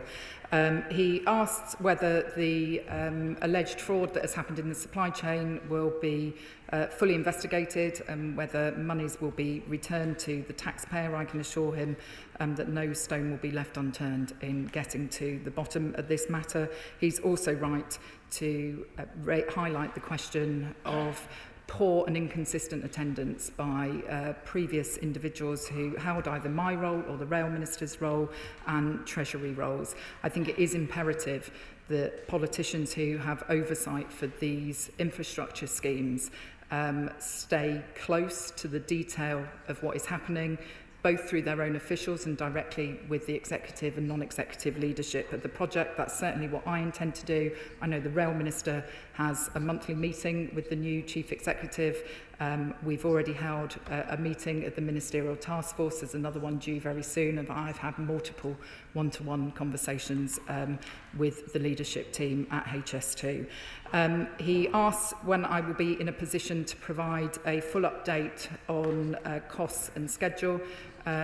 Mark Wilde has told me that he will require until the end of this year to do that full piece of work. I'm not prepared to get ahead of that piece of work because I think that's the way that we've got into problems previously, but he can rest assured that as soon as I do have more information, in addition to the 6 monthly report that I provide to Parliament, I will come back to this House. Graham Stringer. Madam Deputy Speaker, this is the latest national scandal in our attempt to bring in infrastructure schemes on budget and on time. But it's not only the taxpayer who is a victim in the failure of this project so far. It's also the people of the north of England. This was originally a scheme that was intended to help the economies of the northwest and Yorkshire and those communities on the way with HS2. So there is a complete failure there. And what we're going to be left with is an extension to the London Underground system. That is not going to help people in Leeds, Bradford, Manchester, Sheffield and elsewhere. And I would ask the Secretary of State to consider safeguarding the original routes so when we get our infrastructure plans in place, we can build something that this country can be proud of. I would just say gently to my honourable friend that I think the Mayor of the West Midlands might have something to say about his great city being seen as the end of an extension to the London Underground line. I think it's completely right that our two great cities, Birmingham and London, are connected with really high quality rail services. And whilst this is a difficult day in terms of exposing the state that the project is in, I have no doubt that in time this will be a railway that we can be proud of. I would also say to him that I am very aware of forecasted capacity constraints between Birmingham and Manchester and in other parts of the country. We are, of course, investing through things like the Transpennine route upgrade in improving connectivity to other great cities in the north of England. And we're determined to ensure that everyone, no matter where they live in the country, has an excellent public transport system that they can rely upon. Greg Smith. Thank you, Madam Deputy Speaker. My constituency has been devastated by roughly 26 miles of HS2. And I've consistently warned in this House over the last Parliament and this, through the lens of the frankly miserable experience on the ground in Buckinghamshire, of the reasons why there were cost overruns and poor governance and everything else that the Secretary of State has highlighted in her statement today. But if she must persist with this frankly wrong project on a new delay, will she give a commitment to my constituents and the rest of the county of Buckinghamshire how much longer they will have to live in misery as part of a building site? And more importantly than that, look urgently at unlocking some of the mitigation funds that frankly we are finding it incredibly hard to actually access and get spent on the ground as some small, tiny comfort for that human misery my constituents have to live in. Madam Deputy Speaker, it is absolutely essential that we proceed as quickly as possible with the remaining civil engineering works that will have affected his constituents to date. If he wishes to write to me with details of the problem that he has experienced with accessing mitigation funds, I will raise that for him with the Chief Executive of HS2. Thank you, Madam Deputy Speaker. The Conservatives announced that they were scrapping the northern leg of HS2 in a former railway station, summing up their attitude to the railway industry and sending shockwaves through the industry, including through Derby, a rail city that will be building the HS2 trains. Will the Transport Secretary ensure certainty and timeliness going forward so that the industry can have confidence that we won't see the further delays which have already been so damaging for the supply chain? I'm very grateful to my honourable friend for that question, and she is right that certainty is critical for the rail supply chain. It will be a number of months before I'm in a position to confirm with any certainty the schedule and estimated final costs, but as soon as the new Chief Executive, Mark Wilde, has provided that information to me and my department, I will be updating the House. Sir Jeremy Wright. Thank you very much, Madam Deputy Speaker. The Secretary of State knows that HS2 runs through my constituency, and she will accept that what makes my constituents particularly angry about what she's described is that if you're unfortunate enough to find yourself in the path of this railway, HS2 has pinched every penny in compensating you and wasted millions elsewhere. So can she assure us that as part of the reset, line drawing, page turning, however she describes it, that will happen now, she will look as part of that at how people are compensated when they are affected by major infrastructure projects such as this? And will she also accept that it would be sensible to look at how Parliament can look again at a project whose budget and timescale has ballooned as this one has, and decide whether it still thinks it's worthwhile use of taxpayers' money?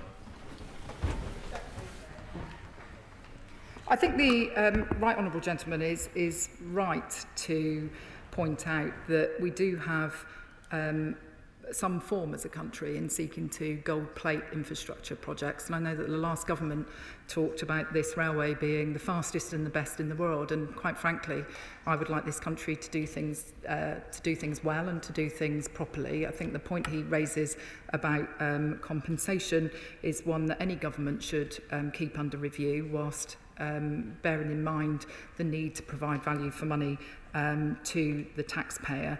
And I can assure him that I will make sure that any future infrastructure projects that I am overseeing when I am in this role, I will make sure that the House is appropriately updated and we proceed with transparency on the costs and the benefits of the schemes in question. Callum Anderson. Thank you, Madam Deputy Speaker, and I thank the Secretary of State for her statement and the candidness with which she's delivered it. The villages that I represent in North Buckinghamshire, be it Toweston or Westbury, Quainton or North Marston, communities that I know the honourable gentleman, the member from Mid Buckinghamshire, will be very familiar with, have for too long faced chaos and disruption from HS2 and their contractors, and news that there will be yet more delay will cause them significant distress. So can she update the House and explain what additional support, practical support, financial or otherwise, her department plans to give rural communities like mine over the years ahead? I think the biggest reassurance that I could give to my honourable friend is my cast iron commitment to make sure that we proceed as rapidly as possible with completing the remaining construction works, which I know will have had an impact upon his constituents. And whilst I can't commit to further compensation from the dispatch box today, if there are particular problems that his constituents are experiencing, he should not hesitate to bring those to the attention of me and my department. Sir Geoffrey Clifton-Brown. Thank you, Madam Deputy Speaker. I welcome the Secretary of State's statement this afternoon, and I don't disagree with a word of her analysis of what's gone wrong in the past. The PAC, which I have the honour to chair, has 8 reports, comprehensive reports over the 13 years of this project. There are some common themes throughout those reports. Firstly, that her department, and I'm not in any way blaming her because this is what went on in the past, didn't have the right mix of skills to be able to challenge the assertions of HS2 Limited. Project managers, engineers, people who really know how to build a railway, firstly. Secondly, we found there was, in our report published on the 28th of February, a considerable disagreement between the amount of cost of this railway between HS2 and the department.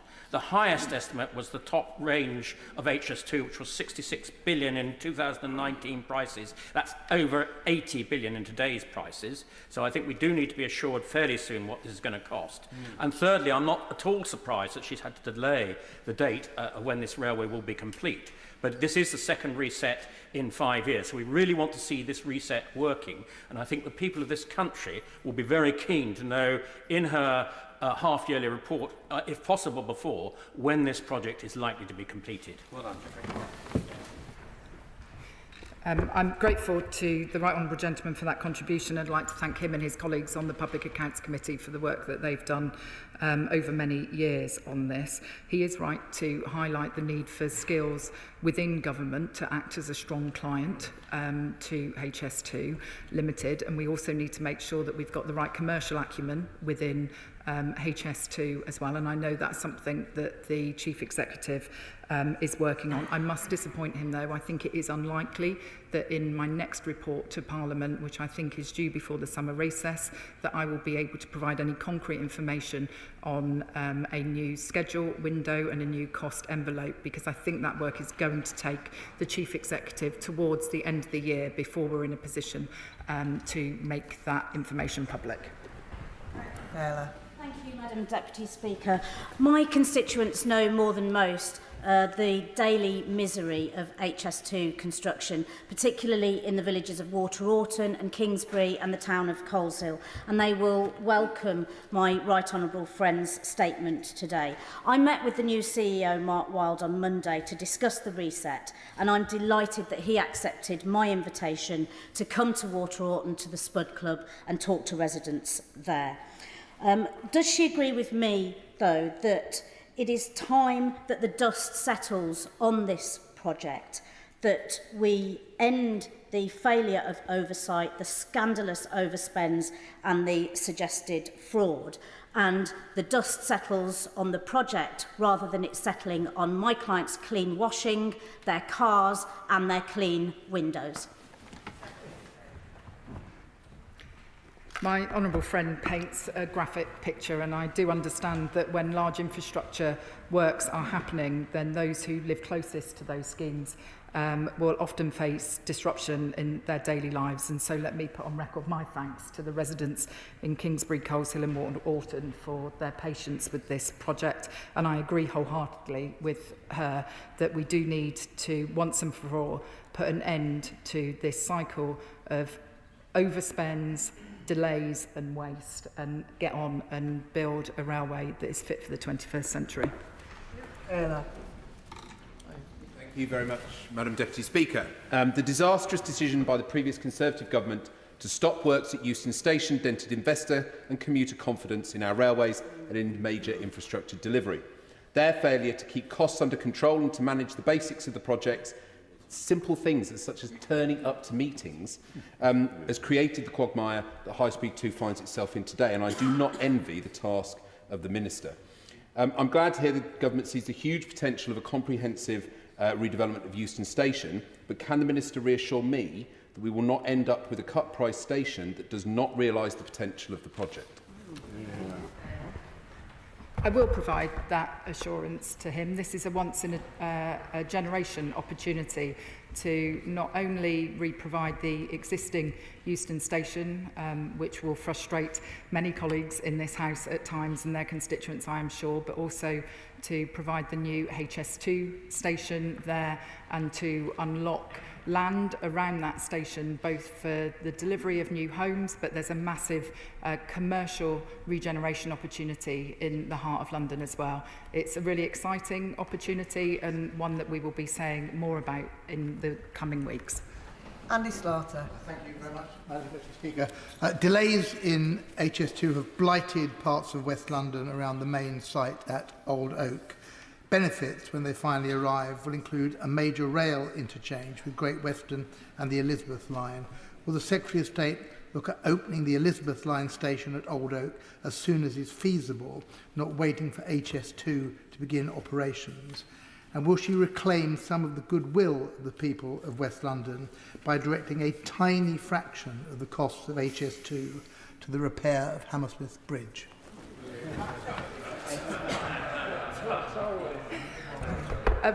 With regard to his question about a possible earlier opening of an Elizabeth line station at Old Oak Common in advance of the HS2 station opening there, I will certainly speak with my colleague, the Rail Minister from the other place, and explore what the opportunities might be, and if I may, write back to him on that subject.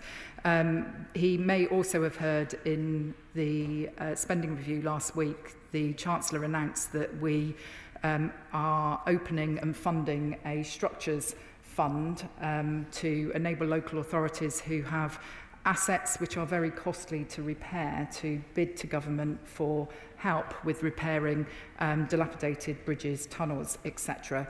And so I will be saying more about how that fund will operate in due course, and as we have done for many years, I'm sure we will be talking about Hammersmith Bridge again.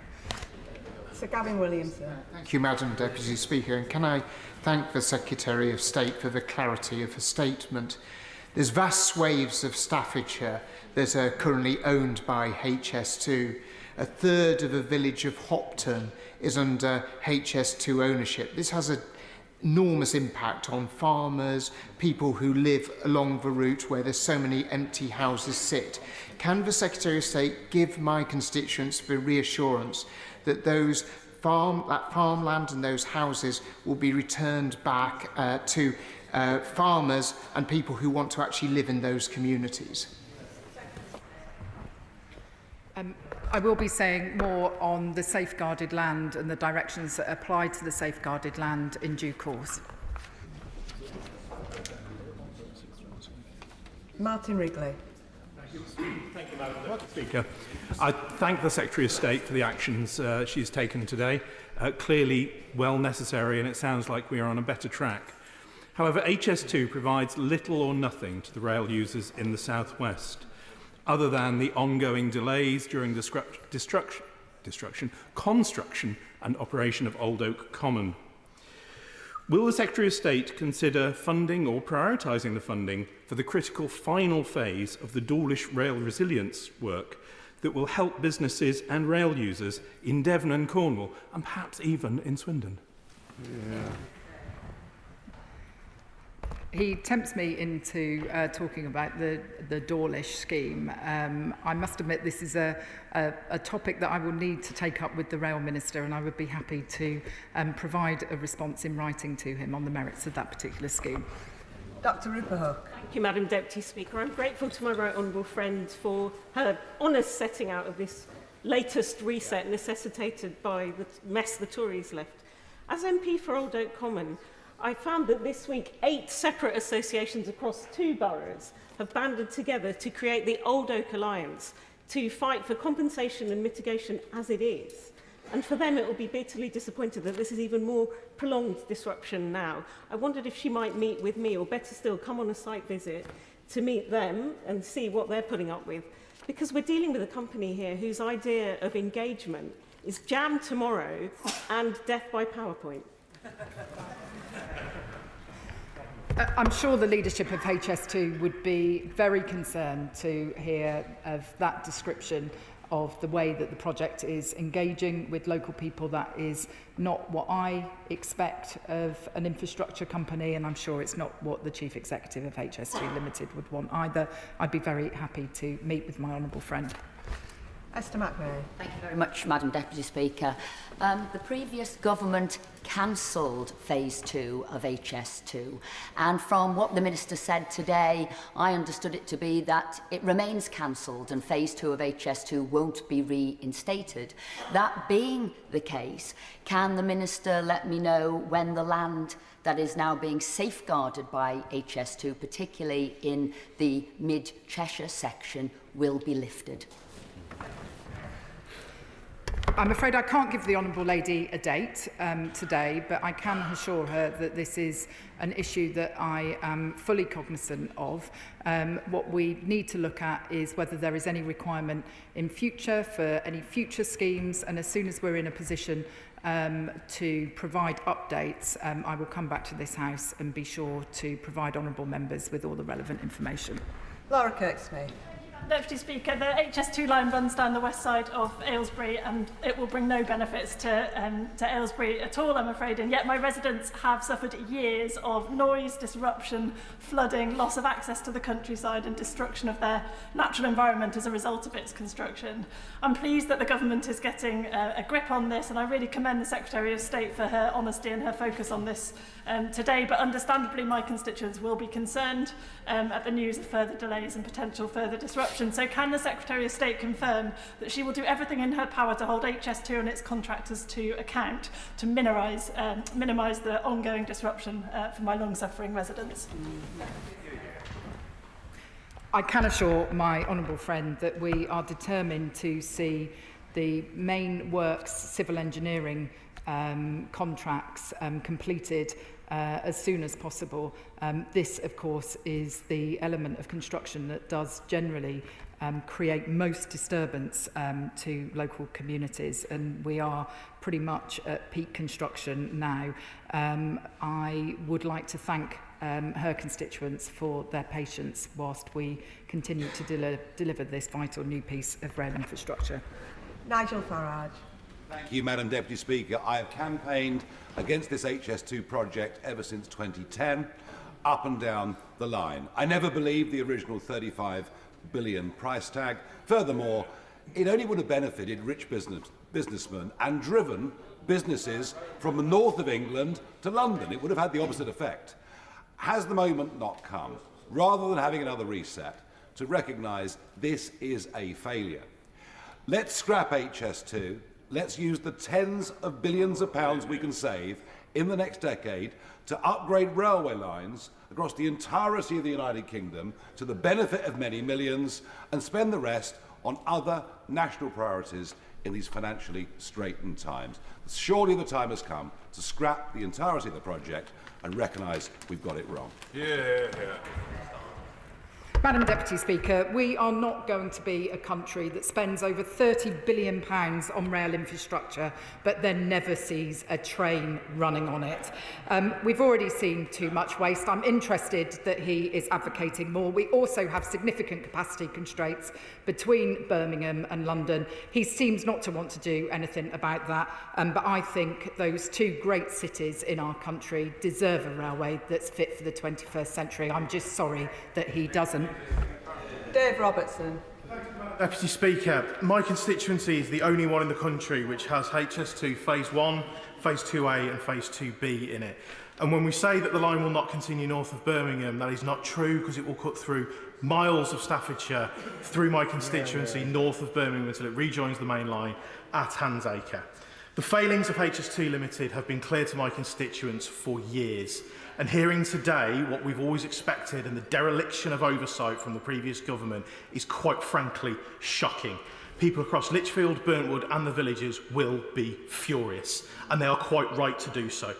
Farmers and landowners and businesses in my constituency have been fighting tooth and nail with HS2 for years to just get them to do the job right. Whether it's compulsory purchases that have never been paid, temporary possessions which come with multitudinous back and forth, and land agents taking massive fees over things that should have been sorted years ago, crop loss payments that never come, and many, many, many more. The people in Street A have had to deal with ongoing roadworks around a junction which has become far too overcomplicated by trying to put a railway underneath it, have seen the village at times almost cut off. People are absolutely sick of HS2. The failings of that organisation are absolutely multitudinous, and the failings of the party opposite to fully hold it to account should be an embarrassment to them and an embarrassment to this country. I really do welcome a reset, but it has got to lead to meaningful change on this. Can she give me and my constituents any assurances that this will be delivered as quickly as it possibly can be, with as little disruption as we can get away with, and can she finally give us a timeline on when the safeguarded land will be returned to landowners, because it's been going on for far too long.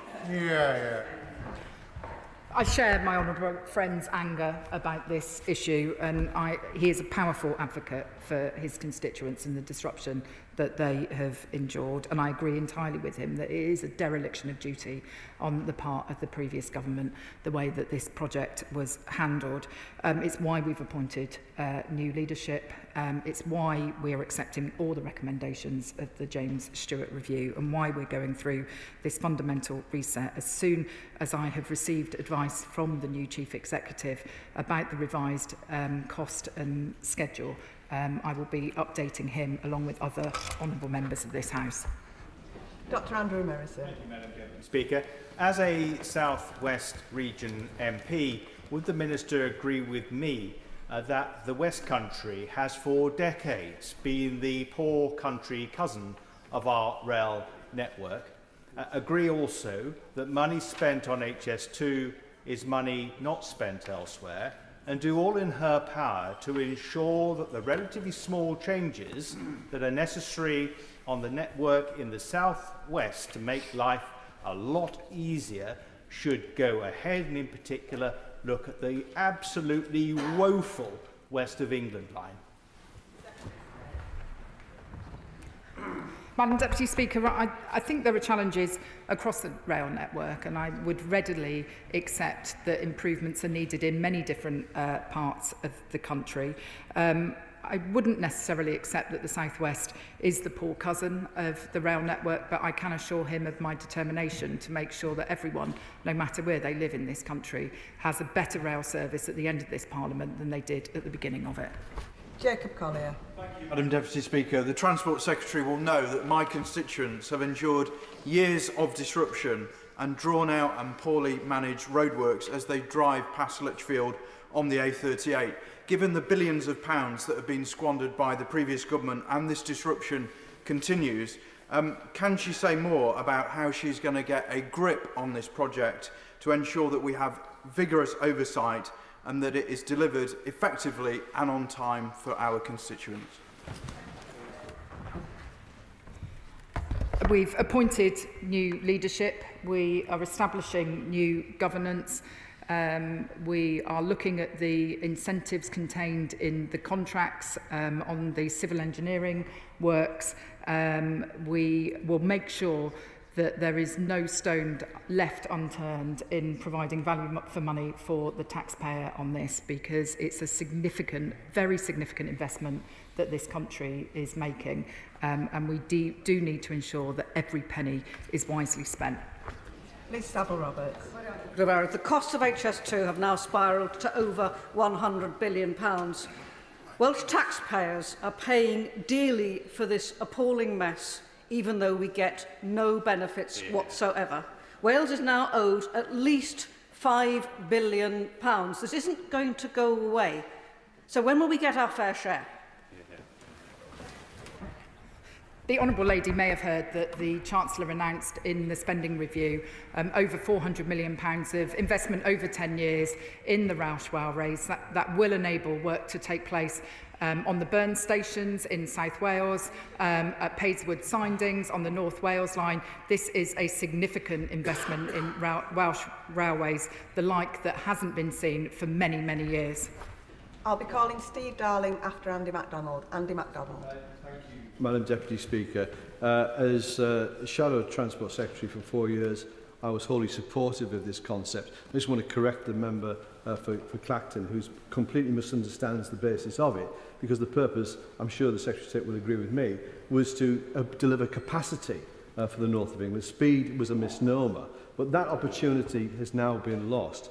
I just wonder if she could give me some assurance that with the upgrade to the TransPennine upgrade, that those skills and expertise will be rolled out across the entire north of England, not just the northwest and Yorkshire, but through up until the northeast, to include the continuing rolling programme of electrification. I'm specifically thinking of Northallerton through to Middlesbrough and beyond, because that is where we get the GVA and economic growth from. Can we have some assurance that those ambitions will not be fettered one jot by this damning indictment of the last 15 years of failure? I can assure my honourable friend that this government 100% recognises the need to improve rail connectivity in the Midlands and the North. He's also right to highlight the need for a pipeline of investment, a stable pipeline, so that the supply chain can plan and we don't lose skills. We've got an ambitious programme as the government on rail, things like East West Rail, as well as the TransPennine route upgrade HS2. And I'm determined that we build on this country's proud railway heritage and make sure that we've got railways moving forward that are fit for the modern day. Steve Darling. Thank you, Madam Deputy Speaker. And Devon and Cornwall rail network are only one severe storm away from being decapitated at Dawlish. Phase 5 of the South West Rail Resilience Network is desperately needed. When will the Minister come and visit the line to see how desperately needed it is? Thank you. I do know that Dawlish is a very beautiful part of the country, and so I am very tempted to take him up on his invitation. I know this is the second time in this statement that the issue with the Dawlish programme has been raised. I undertook to his colleague to speak to the Rail Minister about that subject, and I will come back to him in writing at the same time as I do to his colleague. Nick Smith. Madam Deputy Speaker, can I thank the Secretary of State for her statement today. HS2 has been an abject failure of political accountability by the last administration. Yep. On transport efficiencies, can I ask the Secretary of State to press on with reforms to the Driving and Vehicle Standards Agency to fix the driving test system to keep our country moving?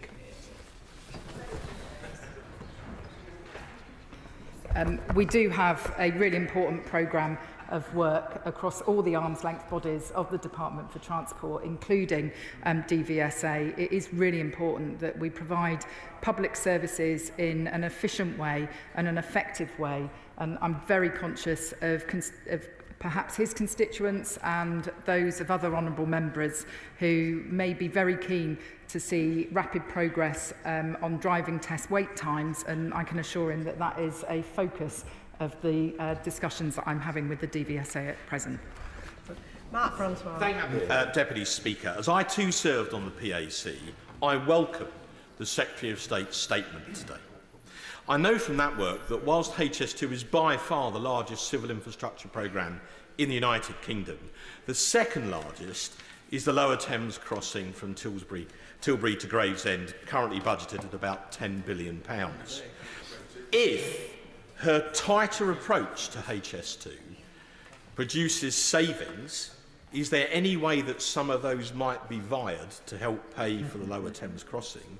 And if not, which private sector companies exactly are going to pay for it? Because so far, I'm afraid, the government has been rather vague on that point. We are exploring finance options with regard to the Lower Thames crossing. We announced on Monday of this week £590 million of public funding this year to take forward utility works, some land purchases. I will be saying more to this House in future about the private finance arrangements that we are exploring. Clive Efford. Speaker, I commend my right honourable friend on the swift actions that she's taken to try and put right this disastrous situation created by the previous government. The parallels here between the fast-track contracts for PPE can't be ignored. I understand that contracts were signed that where the appropriate decisions hadn't been made prior to those contracts being signed. Will those people who sign those contracts be interviewed? Will they have to explain why they decided to take these decisions against advice? And will we be getting any of that money back? As I said in my statement, the Prime Minister has asked the Cabinet Secretary to investigate whether the James Stewart report raises any questions for the civil service or wider public sector. He's completely right to highlight this point about contracts being signed with construction companies even before the scope of the works had been concluded. So it's little wonder that we as a country have ended up paying more when we've signed a contract with a company to deliver works, and yet there was no clarity whatsoever about what the work was that the government wanted them to do. And so this is a dreadful and woeful failing of oversight on the part of previous government ministers, and it's one that I won't allow to happen on my watch. Lisa Smart. Much, Madam Deputy Speaker. Before I was elected to this place, I was a member of HS2's independent panel for the Community and Environment Fund and the Business and Local Economy Fund, and the Secretary of State's statement today makes for some pretty shocking reading. Talk of fraud and of shambolic mismanagement should bring shame on everybody involved in it. One of the problems with HS2 was always the naming of it, focusing on speed rather than on capacity. My Hazel Grove constituents use the West Coast Main Line, and they talk to me about the problems of capacity still remaining. Indeed, I see it every week when I come up and down to work. The Secretary of State has said that she's not reinstating the line from north of Birmingham. She's also talked about Transpennine work that's underway. What specific work is being undertaken by her department looking at capacity on the West Coast Main Line north of Birmingham? I am aware that the mayors of the West Midlands and Greater Manchester have put some proposals to the government on particularly this issue about the fact that in the mid-2030s we're likely to see severe capacity constraints between Birmingham and Manchester. We're reviewing those proposals, and I hope to be able to say more on that in the months ahead. Matt Rodder. Thank you, Madam Deputy Speaker, and could I thank the Secretary of State for the honesty in which she's addressed these very difficult issues. Madam Deputy Speaker, may I also ask the Secretary of State to say a little bit more about the lessons that can be learnt from the success of the Elizabeth Line, both in terms of the far superior leadership and management in the programme, but also the economic benefits that have been generated, with £18 billion invested in capital, yielding £42 billion of benefits just in the first 3 years of this amazing piece of infrastructure.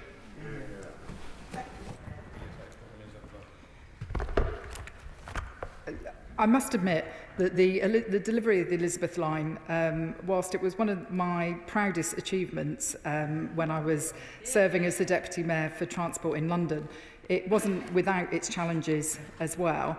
I would reflect that the trust that existed ultimately between Transport for London and the delivery project and the transparency and honesty with which different parts of the system work with one another was one of the final ways in which we got that project over the line, and it was one of the proudest days for me to see Her former Majesty Queen Elizabeth come and open the Elizabeth Line at Paddington shortly before she passed away. There is a lot of learning that we need to take from Crossrail, and we are doing that, and we are determined to get on and see this railway opened.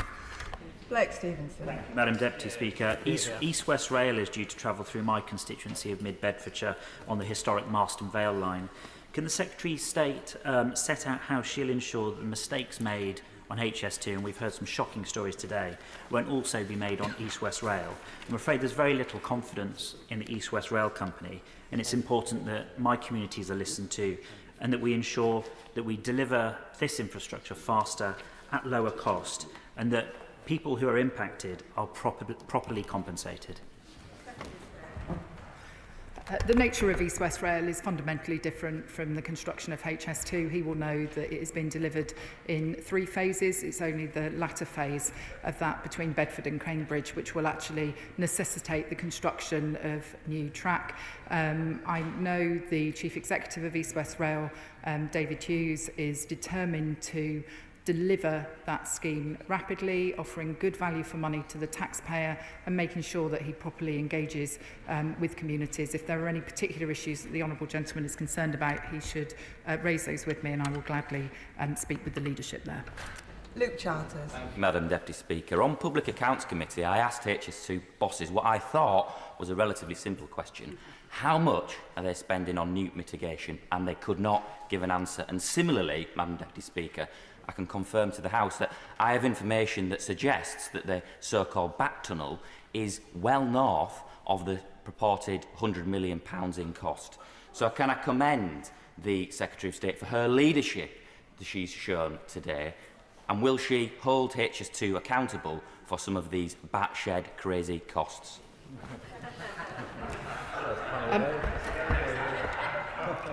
I can assure my honourable friend that the estimated cost of the bat structure is £95 million in 2019 prices. And I agree with him that we cannot have a regime of environmental mitigations where this sort of thing continues to happen. The government has put forward significant reforms in this space, and we will continue to monitor the need for further changes so that we can deliver infrastructure in a better way. Ayub Khan.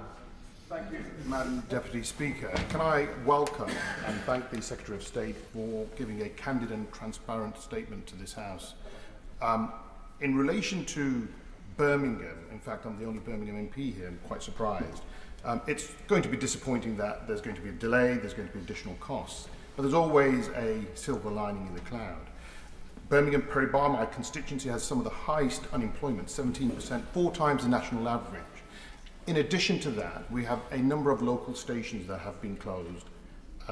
That would improve the network if they were reopened. Will the Secretary of State meet with me to discuss how we can get Birmingham Peribah constituents into jobs and a possibility of opening 3 stations, Handsworth Wood, Soho Road and City Health Campus? Yeah. I'd be very happy to ask the Rail Minister to meet with him about those stations in Birmingham that he raises. Peter Prinsley. Thank you, Madam Deputy Speaker, and I welcome the statement from the Secretary of State. But may I speak today of the east of England? The member for Richmond famously promised a dividend when he cancelled HS2 North. So can she tell us whether we might expect some of this to replace the crucial Hawley and Ely junctions to finally sort out the rail connections in the east of England? Very good. I do understand the importance of the Ely area scheme in terms of rail infrastructure, and I do hope to be saying more about rail investments in the weeks before the summer recess. Joe Robertson. Thank you, Madam Deputy Speaker. Could the Secretary of State set out what steps she is taking to ensure that infrastructure like the £100 million BAT tunnel won't be included in future projects such as East West Rail? I can tell the Honourable Gentleman that the Planning and Infrastructure Bill includes proposals to reform species and habitats protection.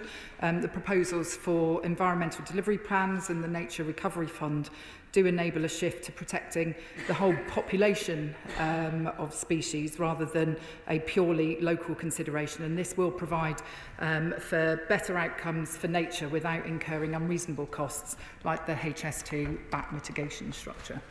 Tom Morrison. Madam Deputy Speaker, and can I thank the Secretary of State for her answer to my honourable friend, the member for Hazel Grove, regarding capacity on the West Coast Main Line, because Stockport is the one place where it's at full capacity, and HS2 was meant to solve this. But now, because of the cancellation of the northern leg, the HS2 trains, we now face the HS2 trains going through Stockport's already packed lines.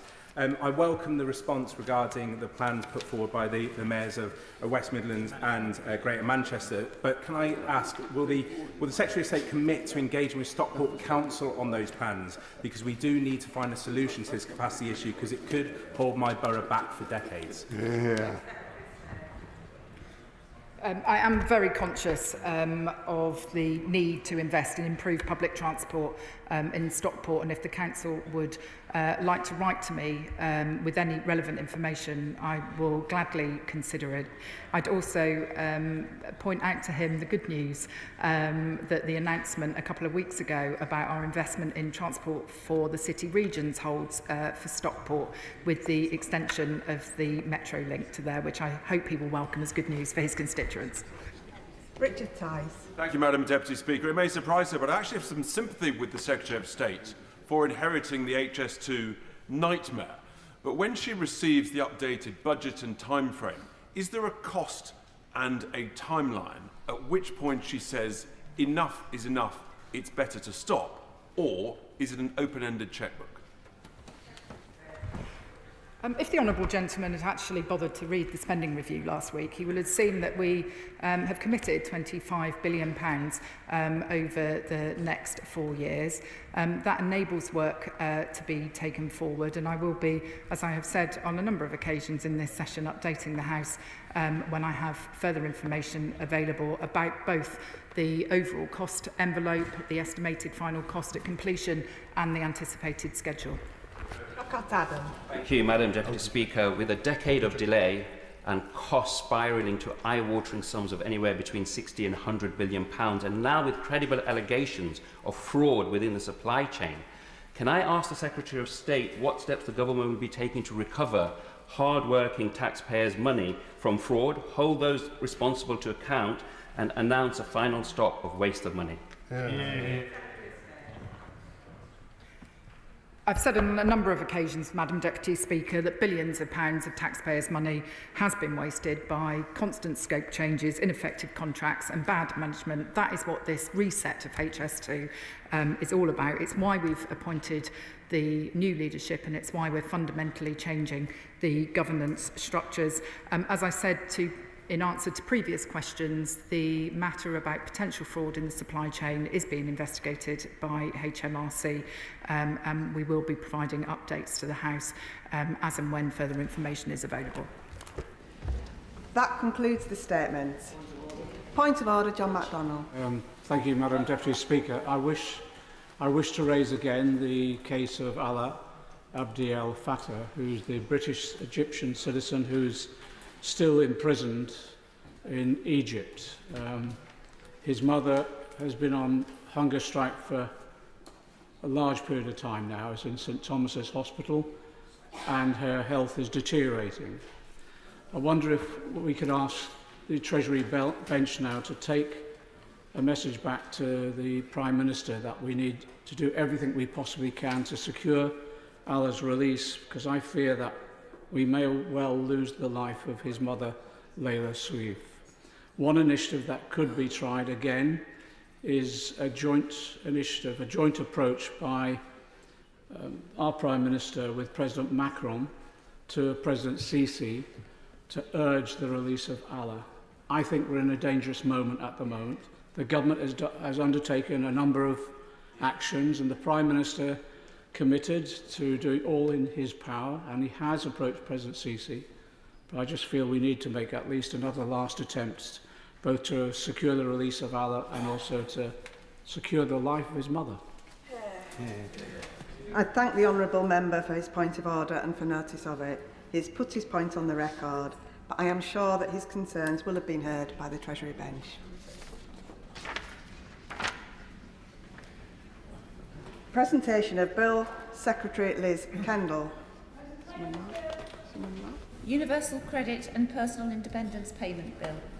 Second reading, what day? Tomorrow. Tomorrow.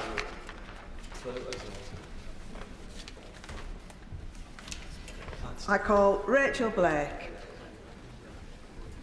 Thank you, Madam Deputy Speaker. I beg to move that leave be given to bring in a bill to make provision about the definition of qualifying tenants for the purposes of claiming a right to manage, to reduce the proportion of qualifying tenants required to give notice of a claim to acquire a right to manage, to establish a duty on freeholders to assist a right to manage company in establishing contact with leaseholders within the freeholder's property, to make provision about establishing a presumption in favour of a right to manage in certain circumstances before the first-tier tribunal, to require the Secretary of State to review procedures for converting leasehold property into commonhold property and for connected purposes.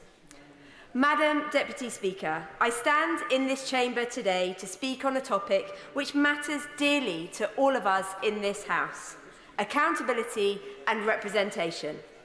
As legislators, our job is to hold legislation to account and to ensure that it represents our constituents' interests, and it is the role of our constituents, in turn, to hold us to account whenever elections rise. And at this moment, I would like to thank my constituents for joining us here today to listen. Accountability is at the heart of our consumer relationships, with standards and competition embedded into commercial law, and it is a key part of our social contract. When someone in a position of power does wrong, there needs to be a system of recourse. When it comes to housing, however, this too often goes out of the window. Frequently, there exists a stark gap between those who provide our housing and those who live in it, alongside an accountability deficit, whether in private renting, social housing, or in the sector this bill seeks to remedy today, leasehold. Mr. Speaker, my constituency has the highest proportion of leaseholders in the country. Apologies, Madam Deputy Speaker. For too long, they have had to endure a system which leaves them without full control over their homes and at the mercy of a wide range of bad actors. I was proud to be elected on a manifesto which promised to ban the sale of new leasehold properties and to make commonhold the default tenure across the land. Since the election, the government has acted with speed in this area, inheriting a rushed piece of legislation from their predecessors and untangling it with speed, setting out our plans for reform, publishing a white paper on commonhold and expediting moves such as the recent reforms to the right to manage. These have already had a positive impact in the cities of London and Westminster. Constituents have written to me saying that they submitted right to manage applications on the 3rd of March this year as the government's changes allowed them to do so. I join them in thanking this government for acting so quickly in this area look forward with interest to the publication of the Leasehold and Commonhold Reform Bill later this year. One of the most visible consequences of the leasehold system is the scourge of unscrupulous managing agents. For the past 6 months, I have been coordinating action alongside the Honourable Member for Hendon as co-chairs of Labour for Leaseholders, an alliance of 150 Labour Party colleagues against some of the worst performing actors in this sector. Many of the members supporting this bill today have been tirelessly advocating in this campaign for leaseholders in their constituencies and nationwide, and I pay tribute to this work. In this work, we have heard stories of residents suffering at the hands of managing agents as they fail to conduct essential repairs, engage in threatening and abusive behaviour towards residents, and even run off with hundreds of thousands of pounds of leaseholders' money, all while providing little justification for their service and often for the high fees that they charge. I have also in this process met the most dedicated leaseholders, organisers who have collected testimony from thousands of neighbours to highlight poor practice, accountants who have volunteered their time to scrutinise invoices and auditing processes, and lawyers who have provided free advice to other buildings going through the first-tier tribunal. However, without a legal system which supports them, these leaseholders remain unable to seek the accountability they deserve from a distant and disinterested managing agents. These include my constituents in Neville House, shared owners who pay £5,000 a year in service charges for services not delivered for 20 years, reports of mould being ignored for months, and stuck between their social landlord, a managing agent and a freeholder in a complex cladding case. They include the residents of Sheldon Square who have managing agents ignore sewage leaking into their flats, who have been billed for damage caused by contractors to their building and received threatening letters posted to individual leaseholders in flagrant breaches of data protection. And they include the residents of Oxford and Cambridge mansions who have had their managing agent and freeholder ignore reports of gross misconduct against building staff, fail to action against leaks for persisting for years, and ignore reports of damp and mould emerging from flats which they themselves owned and were using as storage rooms, all the while complex major works loom with an opaque tendering process which may cost residents millions. Ultimately, this situation amounts to one of accountability and representation. In most cases, managing agents do not feel a need to represent leaseholders' interests, and the only accountability they have is to the building's freeholder, who far too often take little interest in residents' welfare. But there are a few ways out of this situation, and one is acquiring the right to manage. This involves forming a right to manage association, recruiting half of the flats in their block to join, and submitting an application to their landlord, who can then accept or drag leaseholders through the first-tier tribunal. However, there are multiple loopholes and hurdles obstructing leaseholders from achieving even this basic step. Properties cannot have over a certain percentage of square footage of commercial space, and sometimes even flower beds or communal car parks get included in this. Even when large numbers of residents are in favour of getting the right to manage and no one in the building is opposed, hitting the 50% threshold can be difficult. This is due to a number of reasons, from owners who do not reside in the properties to freeholders who retain a large number of flats in the building to let out privately or, as mentioned previously, as storage rooms. Today's motion goes some way to rectifying this. Firstly, it would lower the threshold required for a successful right to manage application from 50% of qualifying leaseholders to 35%. As many campaigners have pointed out to me, this alone is not enough. This is why the motion redefines who is defined as a qualifying tenant during a right to manage application to those who actually respond either positively or negatively when tenants are asked to vote. To put it simply, it changes the threshold for a right to manage claim from can you find a majority of the flat owners in your building to do enough of the actual leaseholders in your block want this to go ahead. It addresses a number of other issues too, most notably establishing a duty for freeholders to assist the right to manage company when it contacts their fellow leaseholders, and establishing a presumption in favour of leaseholders on occasions when freeholders counterclaim at the first-tier tribunal. Madam Deputy Speaker, this motion does not go all the way to fixing the right to manage, and a number of obstacles will still remain, particularly in mixed-use developments. There are no quick fixes in the right to manage, common hold, or any other reforms to the fact that managing blocks of flats will always remain challenging and will lead to difficult debates within buildings as to how to manage complex and expensive works.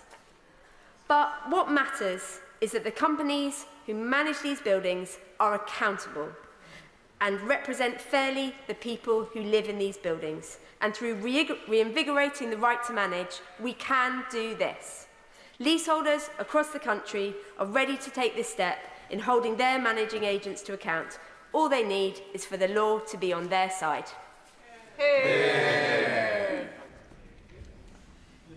The question is that the honourable member have leave to bring in the bill. As many as are of that opinion say aye. Aye. Of the contrary, no. I think the ayes have it. The ayes have it. Who will prepare and bring in the bill? I will.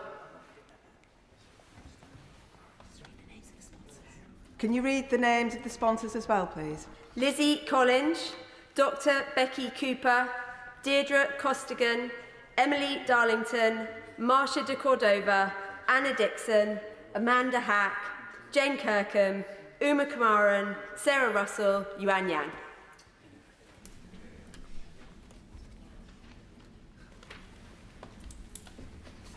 Rachel Blake.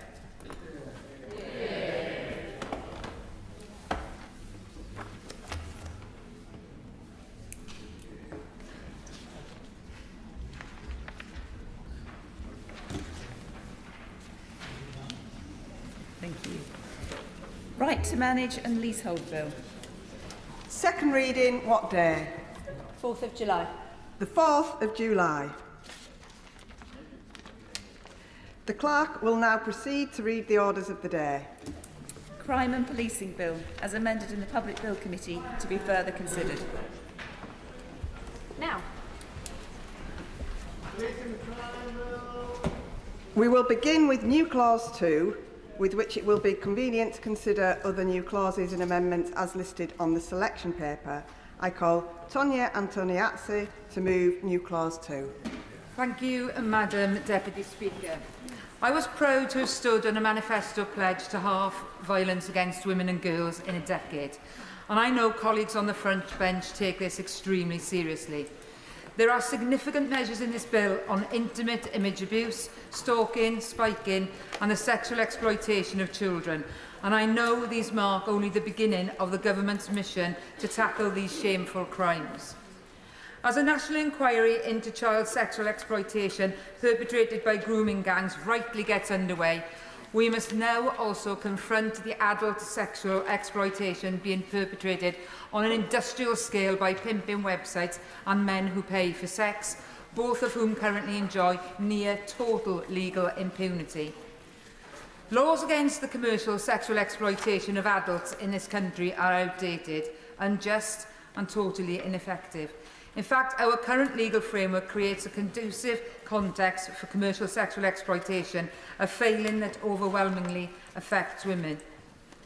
Pimping websites which function as massive online brothels operate openly and freely, supercharging the sex trafficking trade by making it easier and quicker for exploiters to advertise their victims. These online mega brothels make millions of pounds every year by advertising thousands of vulnerable women from across the world for prostitution in the UK, and sadly our legislation allows this. Men who pay for sex, so often left out of conversations on prostitution and sex trafficking, but who are the beating heart of this brutal trade, abuse with impunity. Their demand and their money drives the sex trafficking trade, yet we are doing very little to deter them. So let us start that process today by making it crystal clear as a Parliament that it is not possible to buy sexual consent. Giving someone money, accommodation, goods or services in exchange for sex acts is sexual exploitation and abuse. It is never acceptable and we need to change that. I will. Thank the Honourable Lady for giving way and commend her for bringing this forward and the party for bringing it forward as well. The Honourable Lady is probably very well aware that we in Northern Ireland, through Lord Morrow, through the Assembly some time back, have brought in legislation specifically, the first time in the United Kingdom, for that to happen. Has the Honourable Lady had an opportunity to look at that legislative change we had at Stormont? Because I think what the Honourable Lady is bringing forward today is more, even better than what we had originally tried to get at the old Stormont at the Assembly. And does the Honourable Lady feel, in all honesty, that women will be protected from sex exploitation, as very, very clearly as she has said that they should be? Member for his contribution, because he's right to say that there is excellent good practice in Northern Ireland, which is something that my select committee is actually looking at the moment, and which he may be interested in as well. What we currently have, however... Yes. Thank her for giving way. Why should we implement this model on the on sex work when the evidence from the Republic of Ireland and Northern Ireland shows that it is increased violence towards sex workers? Well, I think it's very obvious that the Honourable Member and myself don't actually look at it through the same lens. For me, it's prostitution and not sex work.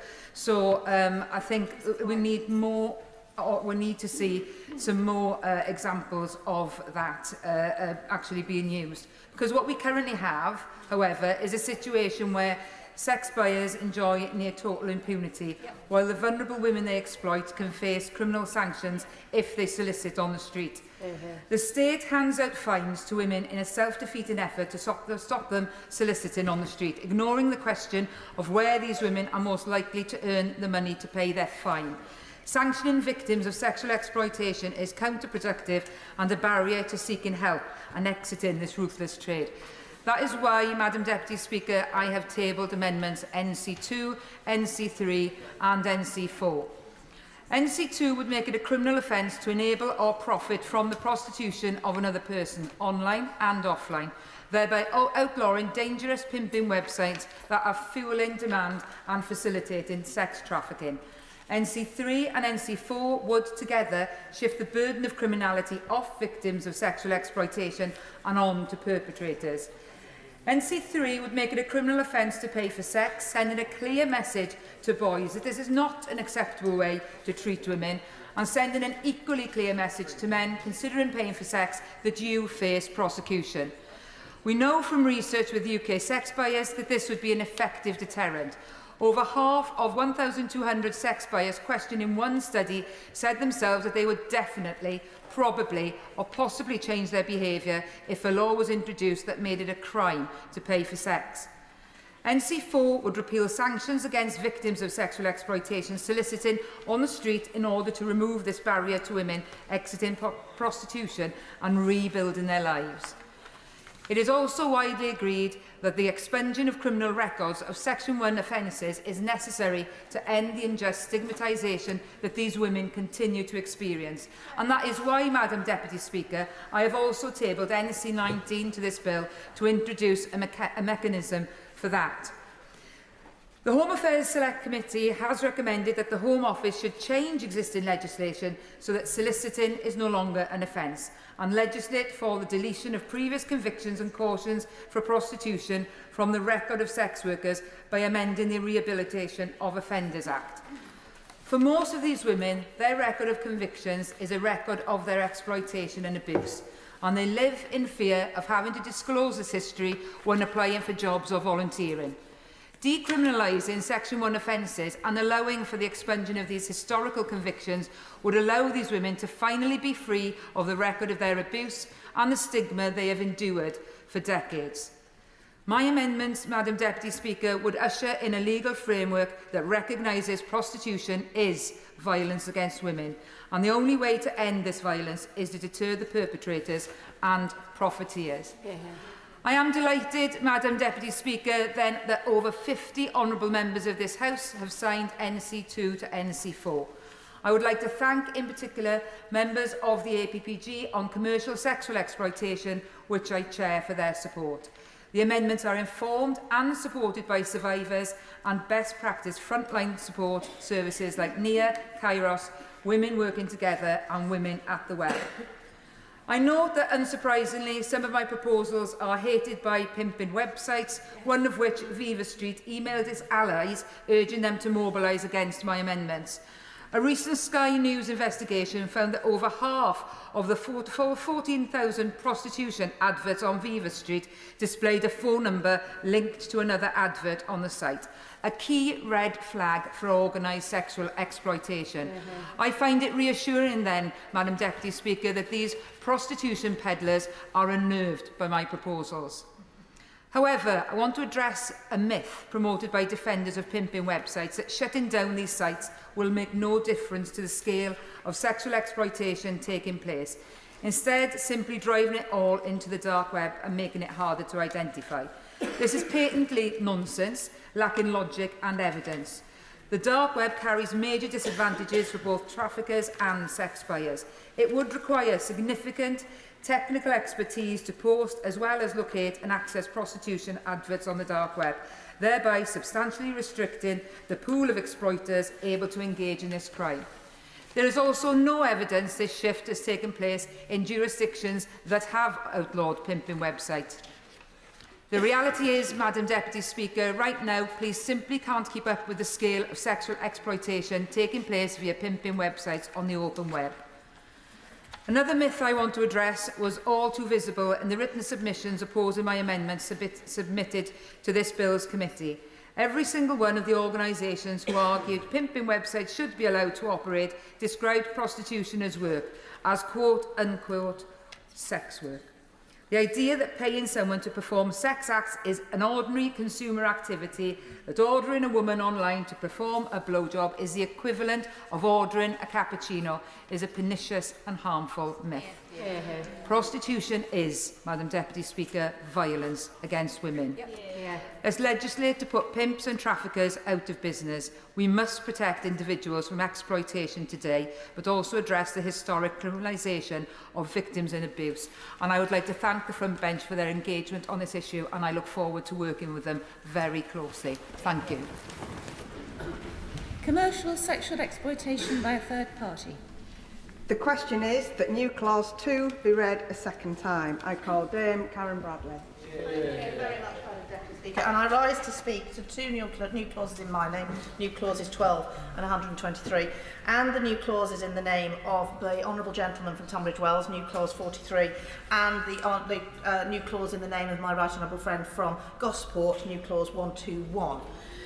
If I can start with those new clauses, new clause 43 is a clause that seeks to commence the Sex-Based Harassment in Public Act. Now, this was an act that was taken through as a private member's bill by the Honourable Gentleman's predecessor, Greg Clark. Greg did great work on this bill, and I was a member of both, a supporter of the private member's bill, but also a member of the bill committee. I spoke in second reading and third reading and spoke on the bill committee. And it's a very simple act that had entirely cross-party support. This was not in any way a controversial piece of legislation. It was in many ways correcting an oversight in the law that hadn't yet been that had been missed out on a previous piece of legislation.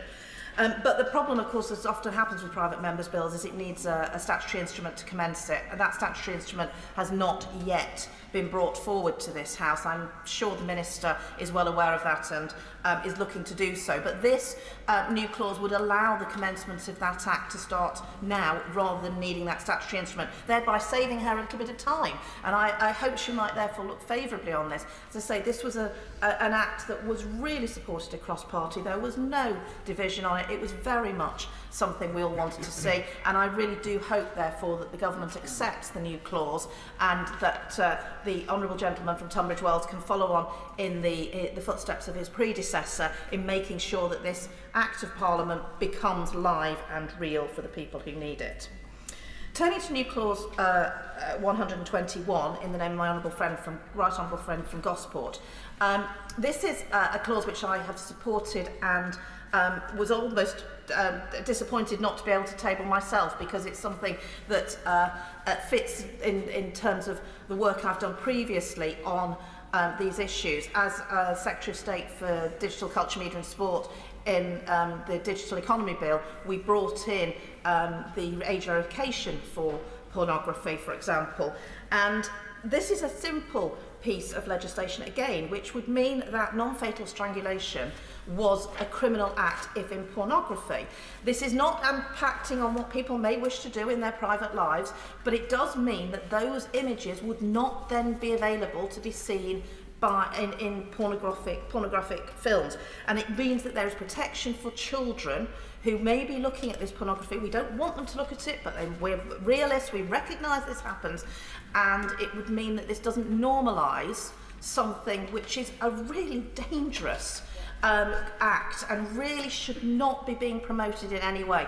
And I know from experience that social media companies will remove content if it is illegal. They won't remove it if it's not. So this simple change would mean that this would become illegal content and social media companies would be forced to act.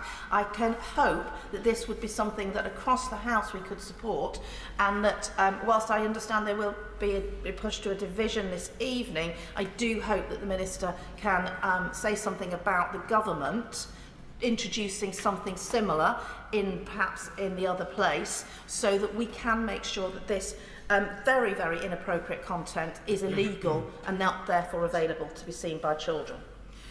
Turning to the new clauses in my name, I want to start with new clause 123. And the reason I'm starting with new clause 123 is that actually it's my honourable friend from Meriden and Solihull East who's been such a champion of this legislation, but I know he has to go to a DL at 2:30, so I want to make sure I speak to it, and also to wish him a very happy birthday, because he is choosing to spend his birthday in this chamber and doing DLs. What a hero he is. Good man.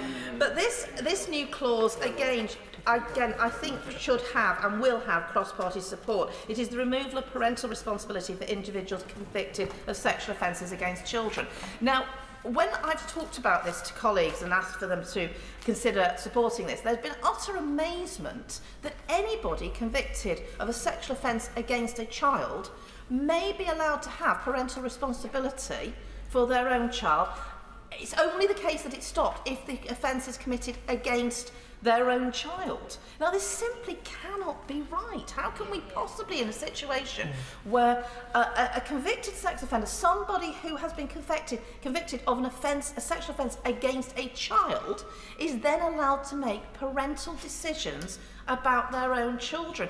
And my honourable friend's constituent who has talked about this, and Bethan, who I believe is the name that we use in this situation, has been a real champion on this issue, because in this case a man who was convicted of raping a relative who was a child still has parental responsibility for his own child. This cannot be acceptable, and again it feels to me like it's a piece of legislation where at some point we failed to just address this one issue. So I hope that it can be seen as I think it is, a defect in the legislation that we all agree should be corrected. I now move on to new clause 12, which stands in my name. This is, again, a relatively simple amendment to the Modern Slavery Act, but it reflects a phenomenon that we simply didn't know about when we introduced the Modern Slavery Act 10 years ago, and I was the Bill Minister on that Act. I remember taking things through and going through many definitions of what constituted trafficking and exploitation, but at the time the phenomenon of orphanage trafficking was simply not known. Now, this is something which will perhaps be a shock to some in this chamber, because it's something that is more and more awareness of it in Australia and New Zealand, but we simply don't know about it here. And it is the phenomenon where institutions are set up. They are not orphanages. When we think of orphanages, we think that this is where children with no parents go to be looked after because the state simply doesn't have any other way of looking after them. And in this country and across the Western world, we don't want to put children into institutions like that. We want children to be in family-based settings. We want to make sure they're fostered and that they have the right support. But orphanages exist around the world, and in the case of these orphanages, they're not orphanages. Over 80% of children are not orphans. They have been put into these institutions, which are simply not registered with the authorities or anything else, to raise money. They are simply about raising money. And the Walk Free Foundation, they estimate that there are 5.4 million children globally living in these institutions. And this is something that's an absolute horror. When this is put to people, and it's suggested 5 million children, who over 80% of whom have parents, have been taken from their parents purely to raise money, there is utter disbelief. How can this possibly be the situation today? But it's estimated that, for example, the Christian Church in the United States gives $3.3 billion a year to institutions to look after children, and they are not orphanages. They are simply there to raise money.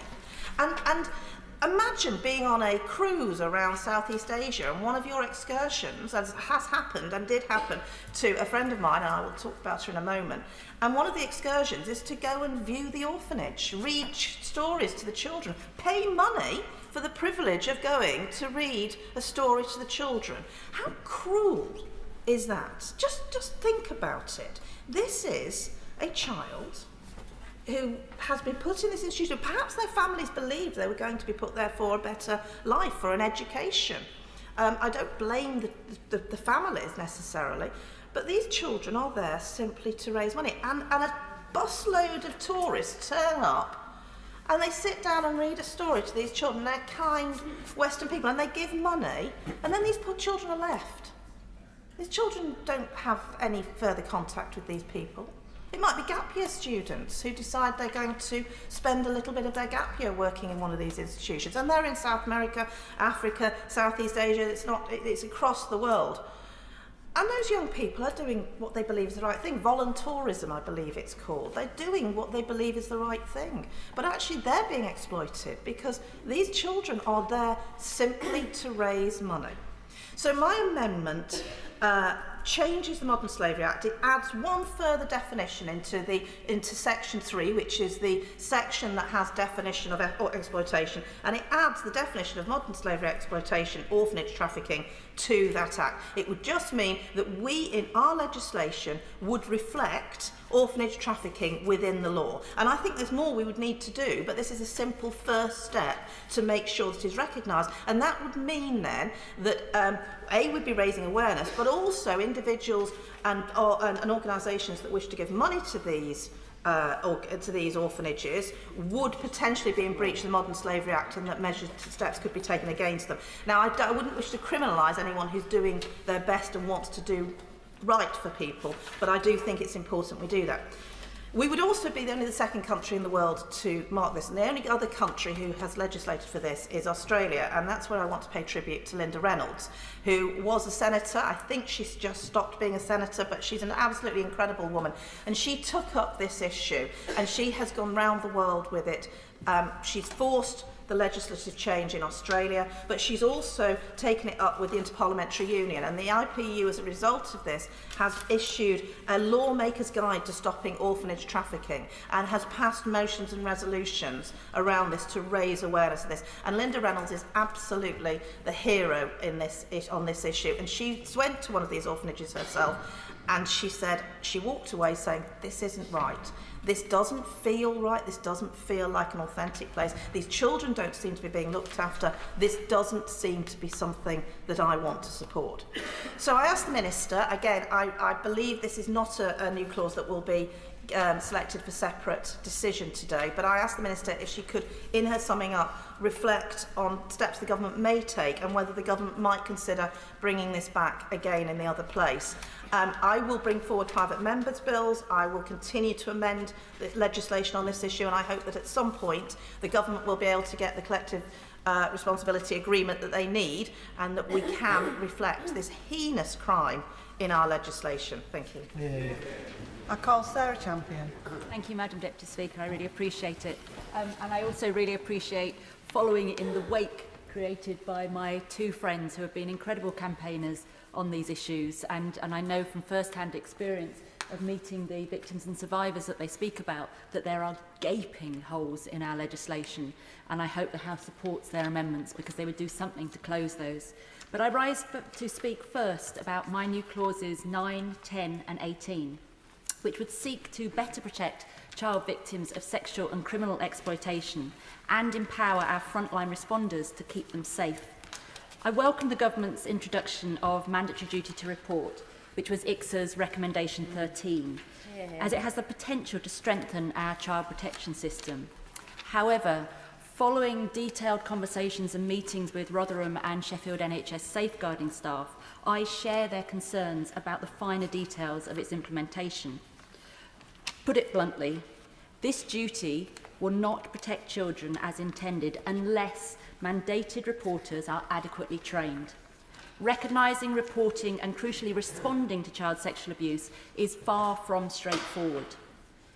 To prevent overwhelming an already strained system, all those under the duty must be trained to know what to look for and how to report it.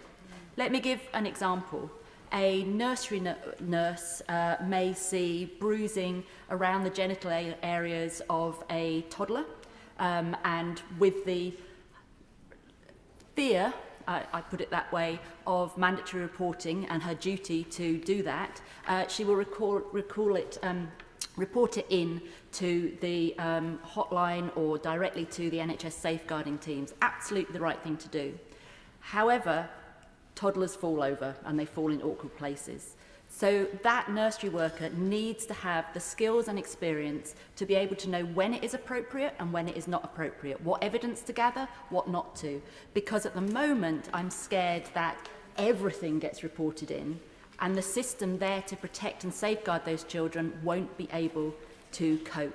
And so I hope that a standard training package is given to all people that fall under this duty. I now turn to new clause 10 and 18 on child criminal exploitation, CCE, and it's something I know the Minister of Safeguarding is very familiar with, having campaigned with her on it for many years in the previous parliaments. As Baroness Casey's report said, right now, criminally exploited children are at risk of prosecution rather than protection. My amendments seek to change that and have the backing for Action for Children, ECPAT UK, Barnardo's and many other children's charities. In 2024 alone, over 2,891 children were referred to the National Referral Mechanism as potential child victims of criminal exploitation. But many, many more ended up in courtrooms, not safeguarding systems. As my police chief said to me, it's deeply sad that the first time we see these criminally exploited children is when we're looking to criminalise them. We're not able to get above this and ahead of it. Clause 38 of the bill rightly creates a new offence of CCE, recognising the severity of this abuse. However, without the corresponding changes to the Modern Slavery Act 2015, legal protections remain inconsistent and inadequate, something my new clause 10 seeks to fix. In a similar vein, new clause 18 inserts a definition of child criminal exploitation alongside the offence in clause 28. Evidence from the J Review into criminal exploitation of children demonstrates that the current lack of a definition contributes to significant inconsistencies in practice across the country and persistent failures to identify children as victims. This is something that I saw time and time again in Rotherham, with young, exploited girls all too often referred to as child prostitutes and not given the support that they needed. This shift only started after we got the statutory definition for child sexual exploitation. Clear, consistent legislation empowers professionals to intervene earlier, prevents inappropriate prosecutions, and ensures that exploited children receive the safeguarding support they need. I now turn to my Amendment 9 on registered sex offenders, supported by 39 cross-party MPs. This will not be new to many in the House, as I brought it up under the last three parliaments.